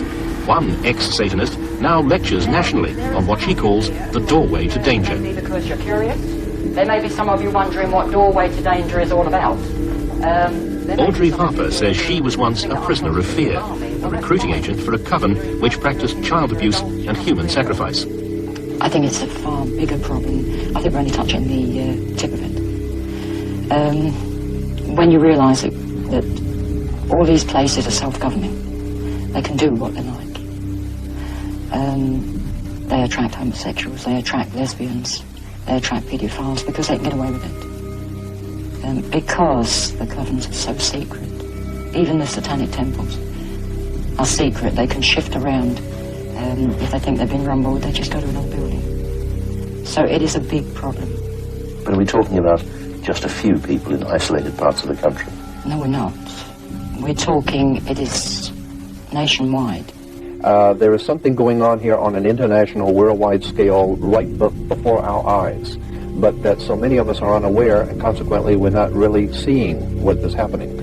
There is, in fact, a conspiracy or a planned world domination coming by this thing that George Bush calls a New World Order.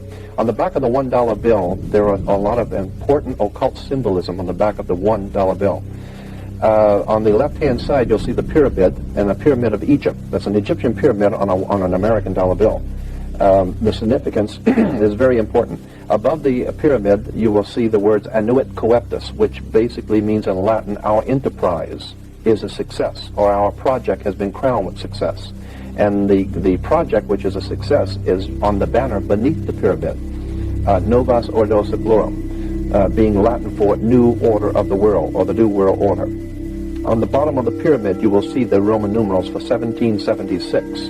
This exact identical emblem of the pyramid within the circle, the Novus Ordo Seclorum, it was not original in America. It was first found on writings that are today in museums in Europe in the year 1774, 1775 by a man named Adam Weishaupt, who founded the Bavarian Order of the Illuminati, a secret society of Freemasons operating in Europe that had designs on the entire world and to bring about what they call a new world order. Well, I think in this election year, we've heard a lot about values, Geraldo. We've heard a lot that our little children should be saying the Pledge of Allegiance to the flag. Mr. Aquino has identified himself as an Antichrist. He preaches that as leader of the Temple Set. I don't think I'm misquoting him. I find it inconceivable that we can have candidates talking about one nation under God and having our children say that, yet by the same token, we can have somebody in our army as a colonel leading our troops in battle who are opposed to the very concept of God and whose whole purpose it is to fight against God. Worshipping of Satan is not a crime in the United States of America. It's protected under the First Amendment. They're not committing any crime. There's nothing that the United States law enforcement can do. It's not against the law to be a Satanist or to be a member of a witchcraft group, or to be a doorknob worshiper. I don't really care what your form of religion is. I don't investigate the religion. It's the crime I investigate. There are people that are using the occult, are claiming to be Satanists, and that they are abusing children. We know it. But there are deeper reasons that go beyond mere lust for power and the unlimited drugs and deviant sexual behavior that go with it. I think a lot of people really wonder why these people act like this, why these people sacrifice children, why they are all pedophiles, why they worship a demon, basically. And I think that there's a lot of people that are not okay with just the answer of, well, they're just sick, or, well, they're just psychologically deranged. I think it can be put in one four-letter word, lust. And I don't just mean sexual lust. There is a lust for power that is part of our sinful nature. There is a lust, of course, for sexuality. And there is a kind of, C.S. Lewis talks about it as a spiritual lust, as the kind of spiritual itch to want to somehow reach into the unknown. We're fascinated by it. Okay, a lot of people have this funny notion that Satanism is Anton LaVey and the Temple of Set, Michael Aquino, and the Order of the Trapezoid and all that. That's the flesh, okay? But what is the attraction of these cults? And how are people lured into them? As far as the attraction, I mean, what actually would make somebody become a Satanist? Well, for some people, in my case at least, it was a gradual infiltration. It was a move from things like ESP and flying saucers, and then just a very gradual, many-year slide into finally regarding Satan as my God.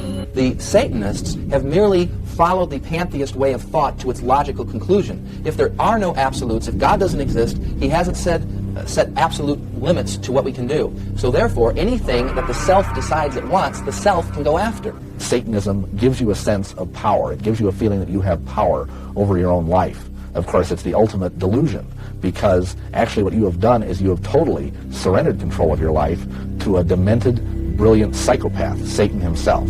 I think a lot of these kids who are brought up by these Satanists who sacrifice these children in religious rituals. Do you believe that's true? I don't know, I just made that up. Is that true? Well, I can't definitively tell you that it is. What I can say is, I now believe that ritual abuse programming is widespread, is systematic, is very well organized, from highly esoteric information, which is published nowhere, has not been on any book or talk show, that we have found all around this country and in at least one foreign country. I know when I was involved in the Church of Satan, they were very proud of the fact that there was not a single military installation in the world that did not have an outpost of avowed Satanists. Satanists are drawn to the military because of the idea of war and death. You see, they view war as one gigantic human sacrifice. I mean, look at wars. Look at wars that are happening in the world today. Look at the tens of thousands of people that are being slaughtered in warfare today. That's also a kind of human sacrifice. I think we have to consider the possibility that some kind of demonic force is thriving on this and being nourished by it. And that's one of the things that we need to do as human beings, is to separate ourselves from that and say, no, we will not do that. We will not feed that energy. Consequently, when you understand that there is a legitimate, de jure, and real magical system that's based on some very ancient Canaanite, Phoenician Canaanite blood ritual, all kinds of strange religious systems in operation, and that's how I believe the people who are in real power maintain their power, because they've made a pact with an occult force that operates on this earth. The demonic practices of the ancient Canaanites did not cease when the children of Israel invaded the Promised Land. They have been passed down through the centuries within the mystery religions. The mystery of iniquity, the secret power of lawlessness. This is the global system of the fallen ones, as they're entrenched into humans, and as they begin to embed this global, dream of regime change, bring down all the nations, bring a new global order. You can't do that without the troops. You cannot do that at all. You can't have a new world order without the most superior military troops in history. The big picture, they want it all. They want to enslave your child, your wife, your mother. There isn't anything that you ever had. There isn't anything that you own. There isn't any right that you possess that they're not planning on taking away. They want it all. You've got a choice. You can join in this fight, or you can die. External control of the mind is not something new. It's thousands of years old. You may be surprised to know that satanic ritual abuse is really not a new problem. It's recorded in caves. It's recorded the exact formula for trauma-based mind control in the Egyptian Book of the Dead. And it hasn't gone away. It is not subsiding. It is not a fad over, just a period of time. It is the sequence of satanic evolution. And there is an agenda so vast, so wide, so broad, so strong, that God began to reveal and give insight to it 2,600 years ago. Those of us that read the Bible and understand its literal interpretation about the sins of the father, understand what multi-generational abuse means. In this case, multi-generational abuse, and that begins, by the way, at birth, involves horrendous sexual and psychological and physical abuse that is put on these children by their caregivers. We go all the way back to Ezekiel chapter 8. The underground Luciferic, the serpent worship, human sacrifice is very similar, and I would say it is generational. So the sense of satanic generational development on the earth since the fall of the human race, even after the flood. We have this project of war against God, war against the people of God. Now then there are generational Satanists. These are people who would have Satanism in their family, and it's passed down from generation to generation, just as the name would intimate. And these Satanists would produce all kinds of horrors secretly. From infancy, they have learned all these things. They have been molested, forced to drink blood, eat feces, urinated upon, sodomized, and just from generation to generation, it continues. You come from generations of ritualistic abuse? Yes, my family has an extensive family tree, and they keep track of who's been involved and who hasn't been involved. And it's gone back to like 1700. And so you were... Right. I was born into a family that believes in this. On May the 1st, 1989, viewers of the Oprah Winfrey Show, a very famous television program, were in for quite a surprise. Oprah interviewed a young Jewish girl named Rachel, who testified on the program that her family had for several generations engaged in the practice of ritual murder. So when you were brought up in this kind of evilness, did you just think it was normal? Yes, I mean, it's like if you grow up with something, you think it's normal. Mm-hmm. And does everyone else think it's a nice Jewish family? From the outside, you appear to be a nice Jewish girl? Definitely. And you all are worshiping the devil inside the home? Right. Hail Satan! Hail Satan! There's other Jewish families across the country, not just my own family. Really? A year later, in 1990, Rachel again bravely stepped forward and admitted that this terrible deed had occurred, as noted in the March 1990 issue of Cult Watch Response. Recently, I had enough courage to share some of my story.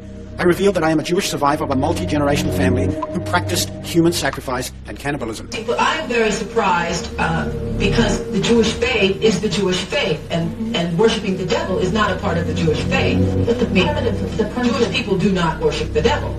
I hope the Jews did kill Christ. I'd do it again. There's a book that I had just come across called Lilith's Cave, which is a book of Jewish mysticism and supernatural. And there's a lot in that book that relates to what I, endured when I was a child. I want to stop right here, though, because you know how people build prejudices. I want to make it very clear. This is one Jewish person. So don't go around now saying to people, those Jewish people, they're worshiping them. This is just one person. It's time to wake the town and tell the sheeple. We're being led like sheep to the slaughter.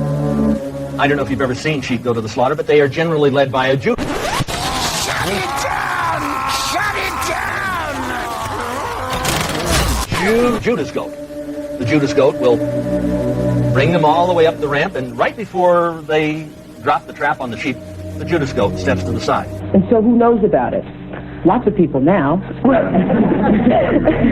All right, you ready? I said, Jew. Who the hell is Jew? Jew ready. This is the first time I heard of any Jewish people sacrificing babies. But anyway. And again, these are the religions that predate Christianity, that had to go underground under that. They don't call themselves devil worshippers. The devil is their god. When you have Jesus and Logos as your thesis, the antithesis, or the antithesis, is of course Satan. The teaching of the mystery religions has been preserved in the literature and practice of several secret societies. While the word Lucifer and the goddess cults are demonized by later organized religions, the pagan rituals associated with them were kept alive and portrayed as veiled symbolism and practiced covertly by secret societies until today. The practice of human sacrifice has been propagated to the present day through the mystery religion. There have been many cultures all throughout the earth that have practiced child sacrifice and ritualistic murder. Ritual human sacrifice has been happening for thousands of years. Ancient cultures like the Aztecs and Mayans believed that offering up their fellow man and women was a way to strengthen and please the gods. In every ancient society, when they started to degenerate, they would order women to take their firstborn sons. It's in every history book. It's in burial grounds all over the world, and to throw their babies into fiery pits or into pools of water. Now, let's talk about another particular favorite subject, and that is sacrifice, and not just referring to animals per se, but the topic of human sacrifice as well when it comes to ancient religion. Do we have any evidence at all for human sacrifice within the borders or regions of what we consider ancient Israel to be? And if so, is that due to the Israelites or possibly due to florid borders of their neighbors? The Old Testament records the practice of animal sacrifice from the times of Abraham, Isaac, and Jacob, and perhaps even earlier. One of the purposes of recounting the new sacrifice of Isaac, which was interrupted by God, was to illustrate the sublime significance and need of animal sacrifice as supplanting the abomination of human sacrifices, often practiced by pagans in the surrounding areas. Babylon was the ancient pagan empire prominent in biblical prophetic works as an enemy of God's people due to their occult practices, sexual depravity, ritual sacrifice, and other sin. The Babylonian mystery religion was started by Nimrod and his wife Semiramis. According to Flavius Josephus, a Jewish historian who lived during the time of Jesus, Nimrod was the builder of the Tower of Babel and was the first man that Satan tried to use to set up a new world order. It is important that you know that Nimrod incorporated into his worship system the grisly practice of human sacrifice and cannibalism. The new sacrifice of Isaac would also be an illustration of the Christian doctrine of Jesus, the only begotten Son of God, sacrificed to atone for the sins of man, the Lamb of God. And this is in the Bible. As I said, that there are many things in the scriptures that are hidden right in front of you. And if you don't know what they mean, you'd be surprised when you begin to look at where these stories come from. But as the Bible tells us, there is nothing new under the sun. The same satanic evils which engaged in this practice today were led by the same spirit of the ancient world. Luciferians worship various ancient pagan gods, including Lucifer, Moloch, Baal, Dagon, Imhotep, Horus, Isis, Anubis, and Set. One and the same. In Egypt, he's Ammon. In India, he is Shiva. In ancient Greece, he is Zeus, king of the gods. In all cases, he is the supreme deity. These cultures were not in communication with each other, but they were, in every case, right before their fall, killing babies for demon gods. The interesting thing about all of these various cultures is we find commonalities everywhere, and there seems to have been a lot of cultural diffusion. For an example, Egypt, South America, the Middle East, China, Portugal, all seem to have pyramids, as well as the practice of child sacrifice that go along with the pyramids. Every culture, Asians, Africans, Mesoamericans, every culture starts taking hallucinogens and then starts worshiping entities that demand blood. The Canaanites are going to be worshiping an abomination known as Moloch. Now, some of you may be like, who is Moloch? Some of you guys that read your Bible a lot, especially in the Old Testament, you may already know who Moloch is, but... The name Moloch derives from the Hebrew letters MLK, which generally means king. The MLK is vocalized as Molech, or Moloch, in the Masoretic texts, which is an authoritative text in Rabbinic Judaism. It's from this pronunciation that we get the contemporary name Moloch. He is Lord Moloch. Moloch is an idol and a large anthropomorphic god built of bronze, part human, part jackal. If I stop feeding him, your world ends. And it's going to be an idol in which children were sacrificed to. This deity is mostly depicted as a golden, bronze, and sometimes silver bull, which is internally heated by fire, sometimes decorated in Judaic symbols and Hebrew characters. The earliest descriptions of the idol of Moloch involve a blazing fire that would heat the demon, the idol of the demon, to such a temperature that placing a child into the hands of Moloch would burn the child alive, right? It would immolate it. Remember, he sits astride this whole world, and you, and all your family. And he needs feeding more, ever more and more and more and more and more and more and more and more and more.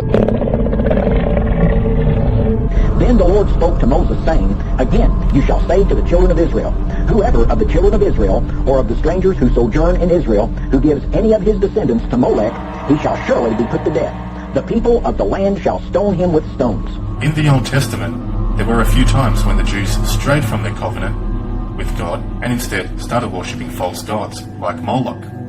These Jews engaged in ritualistic black magic and human sacrifices, especially with children. These children were sacrificed to these gods. The age profile is very tight, between 1 and 1.5 months old. These urns, hundreds and hundreds and hundreds and hundreds of them discovered with charred remains of infants. Children, both male and female, mostly a few weeks old, were sacrificed by the Carthaginians. They even built a shrine south of Jerusalem where the human sacrifices were burnt in a pit, often called a tophet. It's believed that the practice was done at night time, where drums were beaten to conceal the crying of child victims. Steiger concludes the classical and biblical texts, as well as the archaeology, all indicate that healthy living children were sacrificed to the gods in the tophet. Tophet is Moloch, which was made of brass, and they heated him from his lower parts, and his hands being stretched out and made hot, they put the child between his hands, and he was burnt. When it vehemently cried out, the priests beat the drum, that the father might not hear the voice of his son, and his heart might not be moved. How did the Moloch work in the valley of Ben Hinnom? It was built outside of Jerusalem. It was an idol with a face of a calf and open hands, like someone who wants to take something from another. They would light this idol on fire until his hands were scorching. There were 7 chambers before him, and according to the quality of the sacrifice, that is how close one could come to him. If one came with a bird, then chamber 1, goat, chamber 2, sheep, chamber 3, calf, chamber 4, cow, chamber 5, and ox, chamber 6. He who brought his child, the priest would say that his offering is the greatest sacrifice. He would enter the innermost chamber and go and kiss the Moloch. The priest would then take the child and place it near the Moloch. They would then bang with the drums to drown out the cries. And if the people of the land should in any way hide their eyes from the man when he gives some of his descendants to Molech, and they do not kill him, then I will set my face against that man and against his family, and I will cut him off from his people and all who prostitute themselves with him to commit harlotry with Molech. Notice here that God speaks not only against those who would sacrifice children to the demon, but also all those who know that the sacrifice is happening and don't try to stop it. Eventually Israel and Canaan are going to go to war, right? And the Bible, this is simply going to read as God smote the Canaanites. Moloch is not going to die, though. He's going to, after this ancient war between good and evil, Moloch is going to be resurrected, right? In the next incarnation in the area of Canaan, you're going to have Phoenicia, right? And the Phoenicians are going to have a god that is more or less Moloch, except they're going to call it Baal. Baal meaning Lord. The Baal-based religion revolved around the cycles of nature, necessary for survival and prosperity in the ancient world. Primarily growing crops or raising livestock, as well as the growth of human population. Baal is the false Jesus or counterfeit Jesus. He is the one behind sexual perversion, all kinds of stuff. Like what's going on right now in the internet, pornography is just off the charts. Baal is also going to be an enormous bronze idol, but this time it is a humanoid bull. It's going to have hooves for feet, it's going to have horns coming out of its head, right? The Carthaginians would sacrifice to Baal by placing the child or the infant within a tomb in the monster's belly. Right, there'd be a hollow opening, cavity within the creature's belly, and that would be set aflame. There would be a fire inside the stomach. The child would be placed into the stomach as if in an oven, and the child would be immolated. Baal is described as a fertility god in most museums, universities, and books, and this description or title is justified by the well-documented infant sacrifices that were known to take place to a large metal bull deity, which was made scalding hot with a lit furnace inside of it, which unfortunately ensured that the child suffered an excruciating death. Greek and Latin sources mention the offering of children as sacrifices by fire at the Phoenician colony of Carthage around 814 BC. The Greek historians Diodorus and Plutarch both mention the burning of children as an offering to the Carthaginians' chief god Baal Hamon. Now, biblically speaking, Baal worship is mentioned in the Old Testament as being practiced by the inhabitants of Canaan, and that later became known as Palestine. Homer told how mighty Zeus, or Baal as the Phoenicians knew him, cast thunderbolts on the earth and tumbled the walls of Troy with his earthquakes. The inhabitants of Baalbek feared Baal. They even sacrificed humans in an attempt to pacify him and prevent huge destructive earthquakes. In crises of great danger, it was a custom of the Phoenicians to give freely their best-loved children in sacrifice, as a ransom to the avenging demons. Those given up were slaughtered in mystic rites. Human sacrifice was not, however, limited to Phoenicia and its colonies. The worshippers of Baal practiced their grisly rites throughout the Middle East. In the city of Jezreel, now situated in present-day Israel, we discover further evidence. In those early days, the Phoenicians inhabited Lebanon. They were fantastic seafarers, and their trade networks extended as far as Spain, Africa, even Britain, and their beliefs followed them. In the Book of Kings from the Old Testament, Ahab was described as a notoriously wicked king. Under the influence of his evil wife Jezebel, Ahab built altars to Baal. With Jezebel, and by the way, Baal is a variation of Baal, Jezebel named herself that because she was a worshiper of Baal. And in the Baal temples which she had, she employed full-time male and female cult prostitutes who committed sex acts in the open for everyone to watch as a part of their worship ceremony. So today, when someone engages in pornography of any form, whether they realize it or not, they're engaged in Baal worship. The Bible tells us that children were put to death in worship of Moloch. Additionally, sexual acts were committed as part of the ceremonies. If you go back into the most ancient times, religion has always had sex connected to it, and especially the occult religions.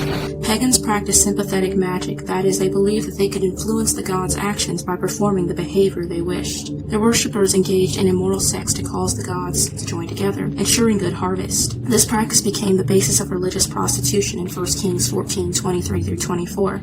The priesthood used their wives and daughters in holy prostitution to raise money and worship the god Baal. Asherah was worshipped in various ways, including through ritual sex. Although she was believed to be Baal's mother, she was also his mistress. The mother of the demon Baal is Anshara. That is his mother. It was believed that in order for the powers of Baal to grow, to be even stronger, Baal needed to have sex with his mother Anshara and able to unleash his full power.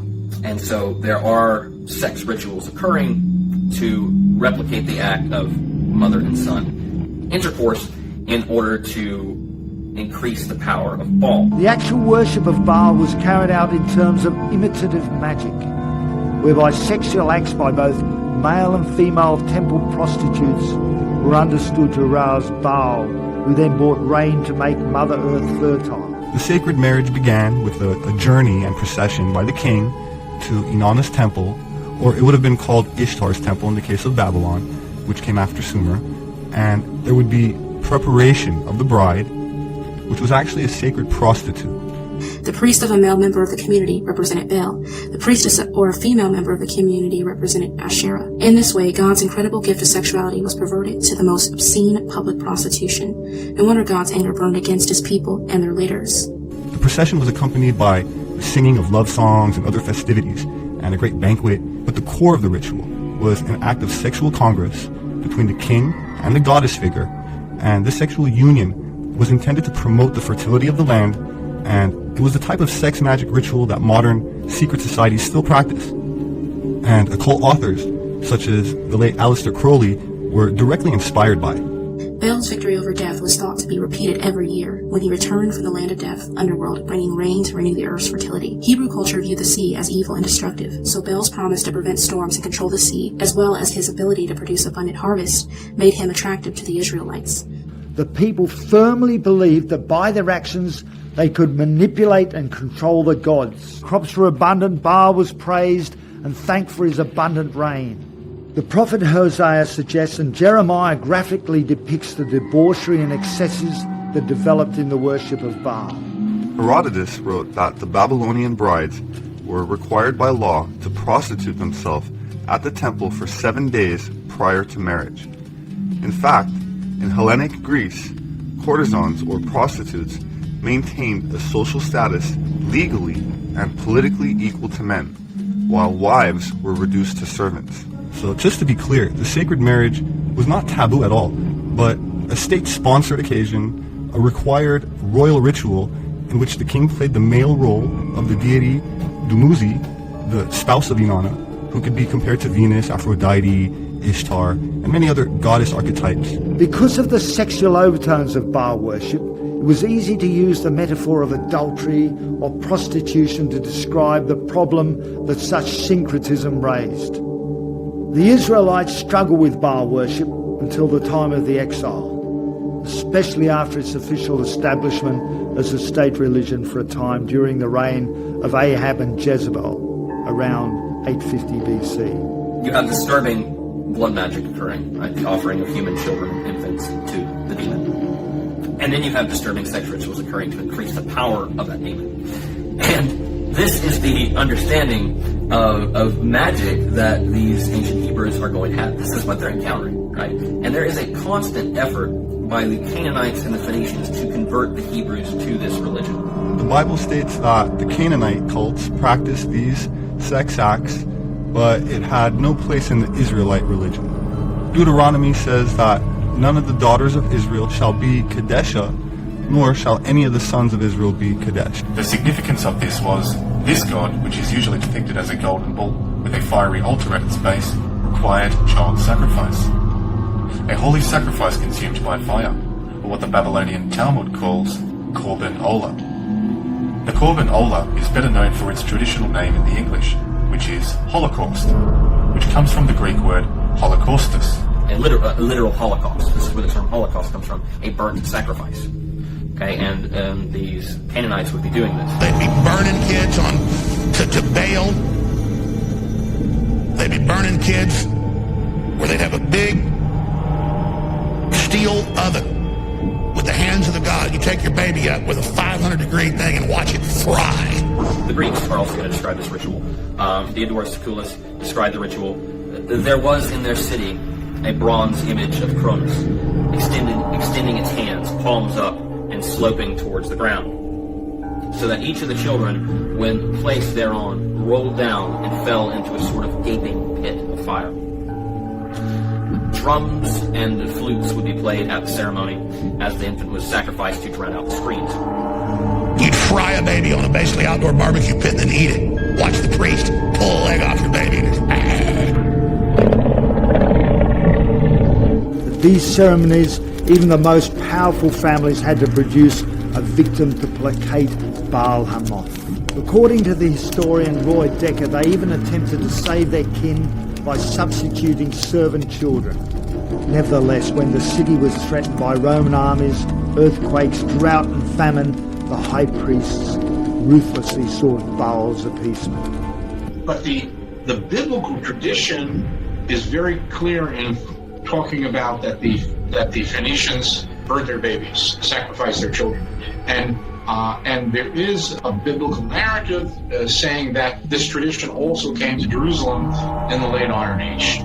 Numbers 3:11 through 13. The Bible's repeated condemnation of a child sacrifice shows God's hatred of it, especially among his people. Diodorus and Plutarch and church fathers like Tertullian condemn the Carthaginians for the practice of child sacrifice. The Old Testament strictly forbids the sacrifice of humans and the worshipping of false gods. However, like we just read, many Jews and Israelites practice these traditions anyway. While many of these practices among the Semitic people predated Abraham, we can see plenty of influences coming from outside also.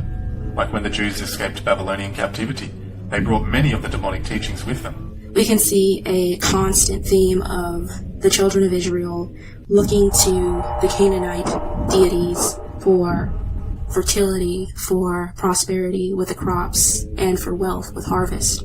It is true, because of the wickedness of the Canaanites, which included sodomy and infant sacrifice, Israel had been commanded by God to be harsh in her treatment of the inhabitants of the land.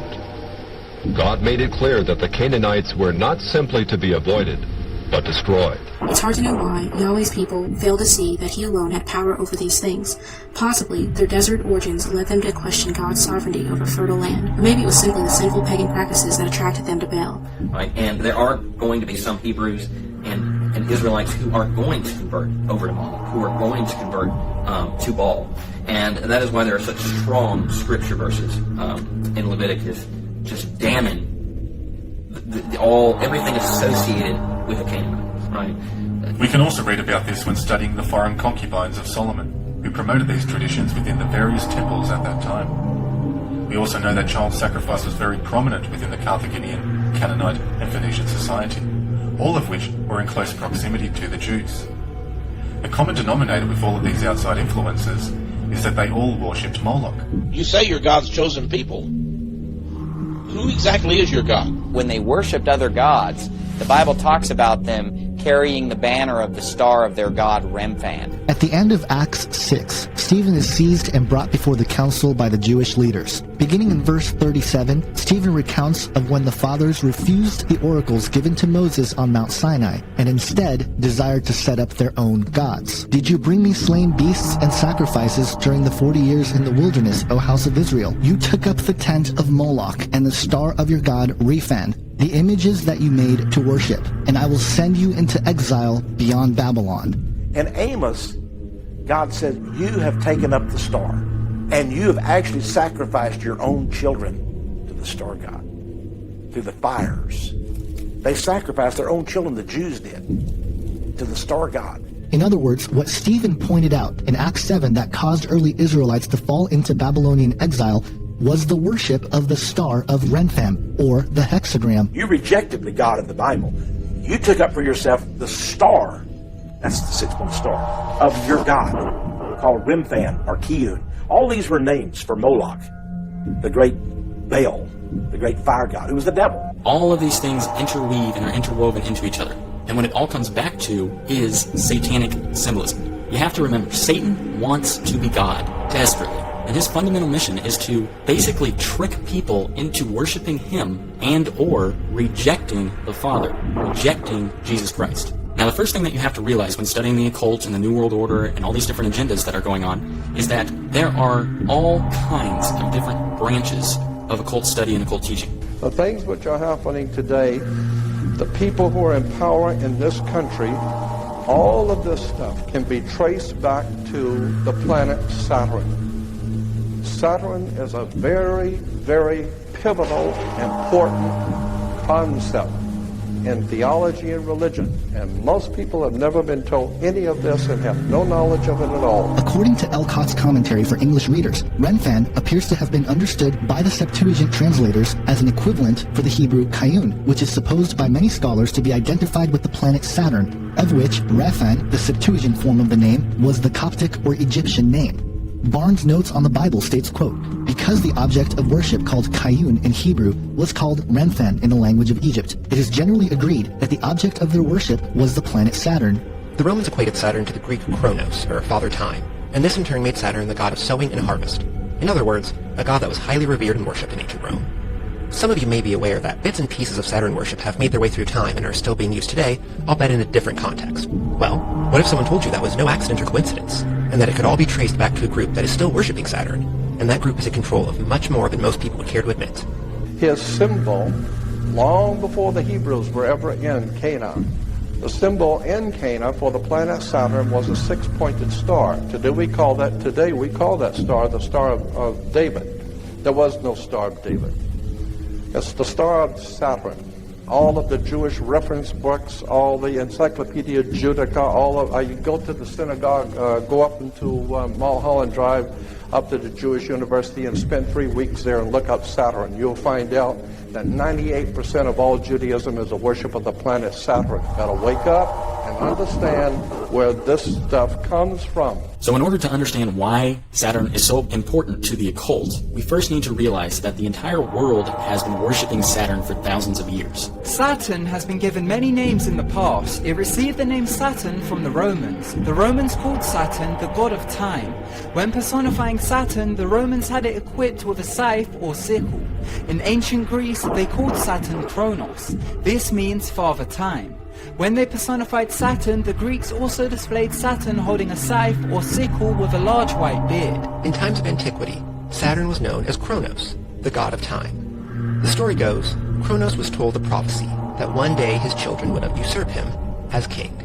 After hearing this, he decided the only rational thing to do was to eat all of his children. Jupiter was called the son of Saturn. Kronos, who had castrated his own father, Uranus, with a sickle, swallowed all his children by Rhea as soon as they were born, for fear that one would overthrow him. That was until Rhea contrived to smuggle the infant Zeus away.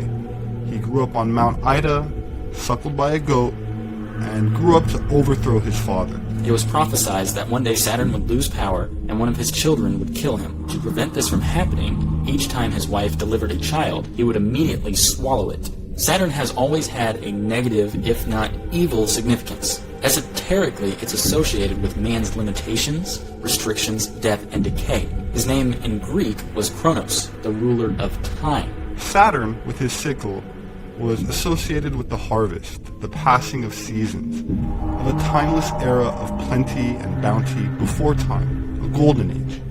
His devouring of his children taken as an allegory for the passing of generations.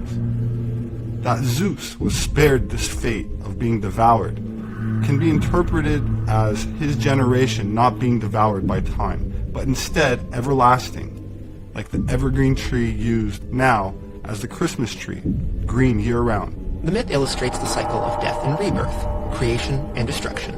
For this reason, Saturn and its rings are associated with the Ouroboros, the serpent biting its own tail. Saturn is an important key to understanding the long heritage this conspiracy has back to antiquity.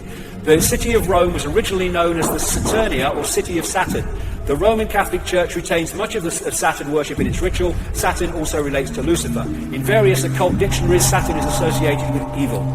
The Roman statesman and philosopher Marcus Cicero called Saturn Phaenon, a word meaning shining. Saturn is where we get our name for Saturday, and Saturnalia was probably the most popular festival of the Roman calendar, characterized by revelry and orgy. In the Northern Hemisphere during late December, the days are at their shortest lengths and the nights are at their longest. For those of the pagan world, this has always been the greatest time of the year to celebrate and practice the works of darkness. The pagan calendar identifies this period as the winter solstice. It was during the pre-Christian midwinter pagan celebrations of Scandinavia's Norsemen where today's Christmas traditions began. As a means of honoring the pagan sex and fertility god Yule, a 12-day celebration during the month of December was inaugurated. A large single log considered to be a phallic idol was lit on fire and kept burning for 12 days. Animal or human sacrifices were offered in the fire on each of those days. Wild, delirious reveling accompanied the daily sacrifices as drunken participants defiantly strove to make contact with spirits. 1,000 miles away in pre-Christian Rome, celebrants were paying homage to their own gods during the winter solstice. Witchcraft traditions hold that a number of pagan gods were given birth during this period, including Dionysus, Attis, and Baal, chief male god of fertility and licentiousness. Again, we keep coming back to this. All these different areas of society are in the end focused on one thing. Satanism is Satanism. Saturn, Kronos, Satan, Black Sun, Dark Lord, they're all the same thing. I think the darkness associated with the planet Saturn and the occult religions of the world has to do with some actual, in fact, influence that Saturn has on the human race that the Jewish people realize that we didn't realize. And they probably got the idea from other ancient cultures that also venerated the planet Saturn. And then, therefore, you look at religions and secret societies and Satanism, they're worshipping Saturn. Then you look astrologically, in other words, energetically. Banking is astrologically ruled by Saturn. Politics and institutions of state at all levels astrologically ruled by Saturn. Corporations astrologically ruled by Saturn. Law and court system astrologically ruled by Saturn. Science astrologically ruled by Saturn. Saturn worship, Satan worship. But most people do not realize that astrotheology forms the foundation for virtually all religions on the face of the earth. It has to do with the worship of the heavens. In early 2007, modern imaging technology revealed something else on Saturn that astounded scientists. The Voyager spacecraft showed a perfect geometric form over the North Pole. In October 2006, the Cassini craft found that it is still there. The North Pole, the northern pole of Saturn, is a permanent storm which takes the form of a hexagon.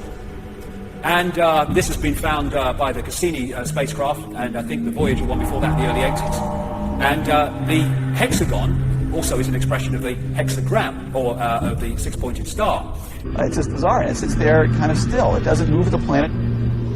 The pole, there's a hexagonal feature, a six-sided polygon that encircles the pole, at about 78 degrees north latitude. And it's sitting there as a set feature. For some reason, on the North Pole of Saturn is a hexagram, a six-pointed hexagram on the North Pole of Saturn. Scientists cannot explain how there is a six-pointed star on the North Pole of Saturn, and what's even worse to try and explain is how come the Jews knew that Saturn was connected to 6 in a hexagram. Somehow or another the Jews knew that six-pointed star was somehow connected to Saturn. And while there may be nothing to it, it's awfully strange, as we will come to see, that the hexagram, the six-pointed star, which contains in the middle a hexagon, had associations with the planet Saturn thousands of years ago. The Star of David is a six-pointed star. Well, a six-pointed star is actually referred to by the reference words as a hex, a hexagram. Hex simply means 6. It comes from the Jewish Kabbalah, Jewish magic. It is a symbol of dark summoning. For the occult, if you want to put a hex on somebody, or if you want to have a spirit come forth, this is the symbol that you would use. It is not. It never has been. It never will be the Star of David. So 6 is a six-pointed star. And today the Jews call it the Star of David. But the encyclopedias will show you that a six-pointed star is a hex, and it will tell you that it was originally the Star of Saturn. And as many have pointed out, there is an uncanny relationship with the six-sided star, with the number of the beast, 666. There are 6 points on this star. There are also 6 triangles, and a six-sided polygon, which results in 666. Saturn is the sixth planet from the Sun. It also has a six-sided shape in its north pole. And the sixth day of the week is Saturn Day, the Sabbath, 666. 6 million Jews. 6 million Jews. 6 million Jews murdered during World War II. 6 million Jews killed during the Holocaust. 6 million Jewish men, women and children. And to the 6 million who can't be watching this among the 1 billion watching this telecast tonight. So there's a lot of mysticism connected to the planet Saturn, the Jewish religion, the Catholic Church and the Catholic religion. Even Islam today has a symbol of Saturn that is dominantly important to Islam. It was a black square or a black cube. The Kaaba, the focus of worship in Islam, Kaaba means cube. The tefillin, the cube on the head in Judaism. And when people go to worship around the Kaaba, they're told to pray in concentric circles. Remind you of anything? Now, the occult are heavy on numerology, but what I want to focus on is actually the symbology of Saturn. Well, it just so happens that an ancient symbol of Saturn is the cube, especially the black cube. The cube, which is a six-sided object that's related to the hexagram and the hexagon. It's like they all go together. Essentially, the black cube represents the worship of the number 6. Much like Satan worship. To make things even creepier, we've got Saturn, which starts with SAT. It's the type of anagram for Satan. So the black cube is like coded language. It represents the number 6, like many other things, hiding in plain sight. But it could be that the black cube represents something else, like a prison. Prison for our minds, a prison for this solar system. We don't really know exactly the confines of this world, what's going on here, other than to say that we're trapped with these demons on this planet. In fact, we're at war with this darkness, this spiritual wickedness, and it's imprisoned this planet, if you will. Or this planet has become a prison. The matrix, if you will. This prison is the flesh that we are born into. It represents the sinful worldly dimension that we currently live in, that is manipulated and controlled to an extent by Satan. Realize, folks, these people are living and serving an entirely different reality than you. It does not matter if you don't believe this stuff. They do. And they will continue their plan to dominate the planet, keep it satanic, and remain in full control if we do not wake up. That's our responsibility. The real truth is that the people who are in power, who put this system together, have been in power for thousands of years. This has been going on from day one. There are those of us who really care about the truth and are trying to get to the bottom of this crap and figure it all out before we're wiped out by a satanic, saturnistic agenda. The press does not want to talk about what's going on. America is censored. America is under censorship. America is terrorized. Adam Weishaupt, a Jesuit-trained professor of canon law, defected from Christianity and embraced the Luciferian ideology while teaching at Ingolstadt University. In 1770, the money lenders who had recently organized the House of Rothschild retained him to revise and modernize the age-old protocols designed to give the synagogue of Satan ultimate world domination so they can impose the Luciferian ideology upon what remains of the human race after the final social cataclysm, or use of satanic despotism. The plan required the destruction of all existing governments and religions. This objective was to be reached by dividing the masses, whom he termed goyim, meaning the human cattle, into opposing camps in ever-increasing numbers on political, racial, social, economic, and other issues. The opposing sides were then to be armed, and an incident provided which would cause them to fight and weaken themselves as they destroyed national governments and religious institutions. In 1776, Weishaupt organized the Illuminati to put the plot into execution. The word Illuminati is derived from Lucifer and means holders of the light. Using the lie that his objective was to bring about a one-world government, to enable men with proven mental ability to govern the world, he recruited about 2,000 followers. These included the most intelligent men in the field of arts and letters, education, the sciences, finance, and industry. He then established lodges of the Grand Orient to be their secret headquarters. Weishaupt's revised plan required his Illuminati to do the following things to help them accomplish their purpose. 1. Use monetary and sex bribery to obtain control of people already occupying positions in high places in the various levels of all governments and other fields of human endeavor. Once an influential person had fallen for the lies, deceits, and temptations of the Illuminati, they were to be held in bondage by application of political and other forms of blackmail and threats of financial ruin, public exposure, and physical harm, and even death to themselves and their loved ones. The ultimate world government is the goal. Our struggle of good and evil is as old as the tales we tell. Knowing the motivation of this evil helps us understand the direction of our timeline. The signs and logos are everywhere for those willing to see. A great deception is upon us, and understanding these signs could be the difference between awaiting the arrival of Moshiach or the Antichrist. This is the Illuminati/Satanic movement in this country today. Americans, for the most part, are oblivious to what's really going on behind the scenes. When I retired, I had no idea what was going on. I had no idea about the Illuminati. I had no idea about Adam Weishaupt. My life's never been the same since. This is all New World Order stuff. This is all Illuminati.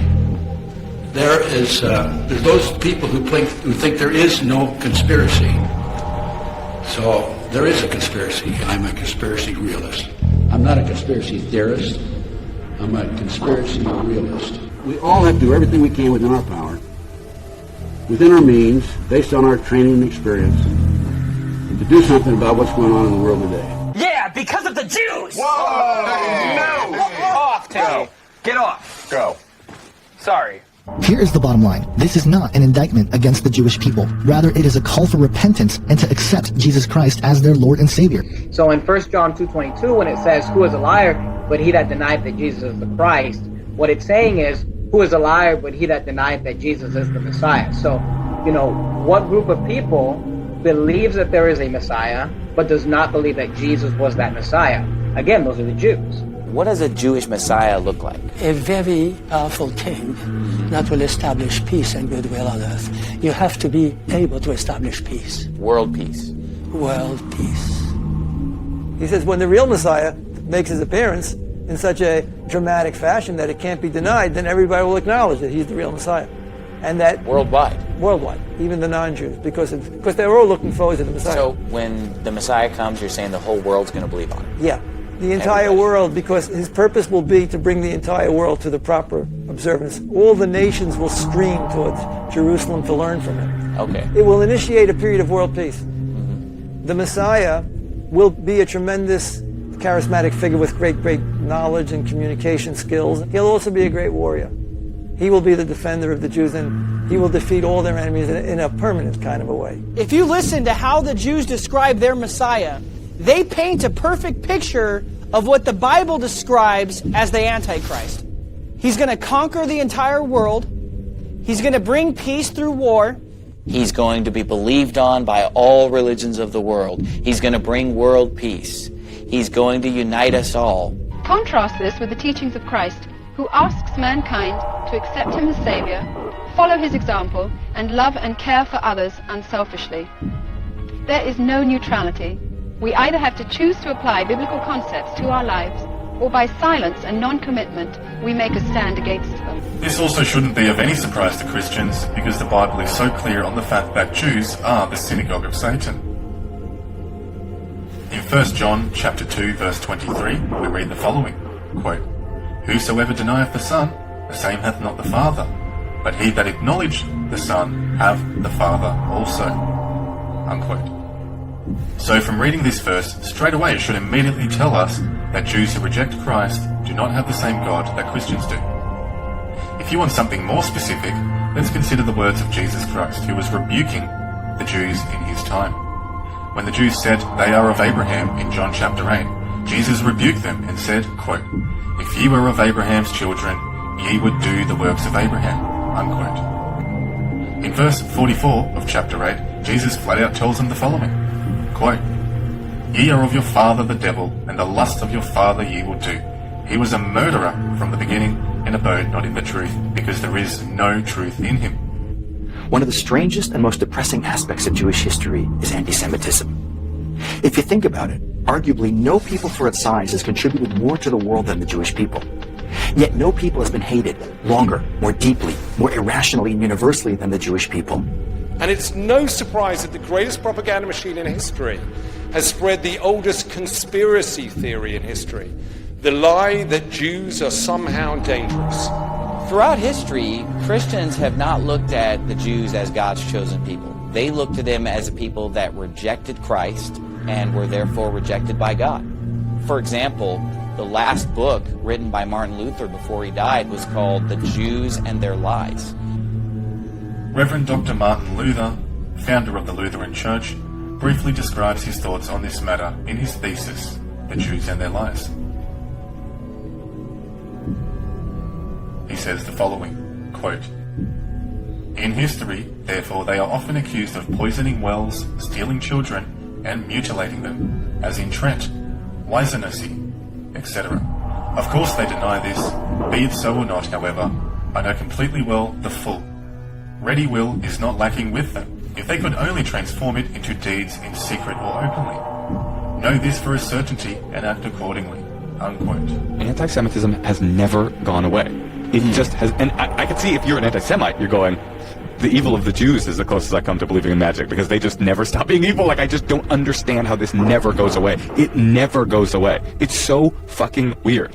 Like, no matter where Jews have lived, no matter how assimilated they've been, it follows the Jews. And, I mean, I know that, I'm sure at least one of your listeners is like, no, the Jews follow it. But it's like, it's crazy. It just won't go away. It's a virus that won't ever die down. It's like a virus in the church. Jews have been thrown out of 359 different countries, nations, or states. That tells you something. Is the whole world anti-Semitic? Is the whole world anti-Jewish? Or are these people organising in different countries all over the world in a way that is not conducive to the well-being of the indigenous people of those nations? I'll let the audience make up their minds themselves. 109 countries. 109 countries. What does it mean? Well, Jews have been kicked out of 109 countries. Well, first, the number 109 is a debatable number. Jews have been kicked out of many cities and out of different countries, but the 109 number is debatable. Now it's become an internet meme, so everyone just assumes it's true. Jews have been accused of kidnapping Christian babies to use their blood to bake matzah, of poisoning wells, of being in league with the devil, of controlling the world's economy, the U.S. government. But if we look at all of these accusations through the lens of fact and history, we see that all of them are clearly just excuses. People may believe them, but none of them have anything to do with reality. A popular speculation throughout human history is the charge that Jews are engaged in ritualistic murder. This accusation was especially common in the medieval era. where it was alleged Jews engaged in human sacrifice and the drinking of blood, especially that of children. However, most Jews today will completely deny this and accuse you of anti-Semitism. They have even created a phrase for this type of accusation. They call it blood libel. One of the most enduring anti-Semitic myths, that Jews used the blood of murdered Christians for ritualistic purposes, first surfaced in 12th century medieval Europe, but the lies tragically persist around the world to this day. Blood libel, which refers to false allegations from the Middle Ages that Jews murdered Christian children to use their blood in religious ceremonies. There were around 150 instances across multiple centuries and countries of young boys near Easter turning up dead from being crucified and exsanguinated. Clearly religiously motivated, clearly ritualistic, and the evidence always pointed back towards groups of rabbis. The expert solution is that Christians murdered their own children just to blame the Jews. And this type of blood libel with the internet today, they become points of reference for the future. They're eternally in cyberspace and can be forever regurgitated. Jews have paid a terrible price. They were accused falsely. Their children were murdered because of these libels. Apparently it's not historical revisionism when they rewrite history to exonerate Jewish people from ever having committed a single evil act. But I digress. I have to ask you one question because it's come to our attention. It's all over the internet. Remarks that you made recently to El Quds TV. You said, "We all remember how the Jews used to slaughter Christians in order to mix their blood with their holy matzahs. This is not a figment of the imagination or something taken from a film. It is a fact acknowledged by their own books and historical evidence." You believe that Jews would kill Christians to mix their blood to bake the holy matzahs on Passover? Is that your belief, Mr. Hamdan? Well, Wolf, let me answer that freely. Don't cut me, because it's very, very, very important to be clarified. First, Oh no, obviously we just lost the satellite feed. That sucks.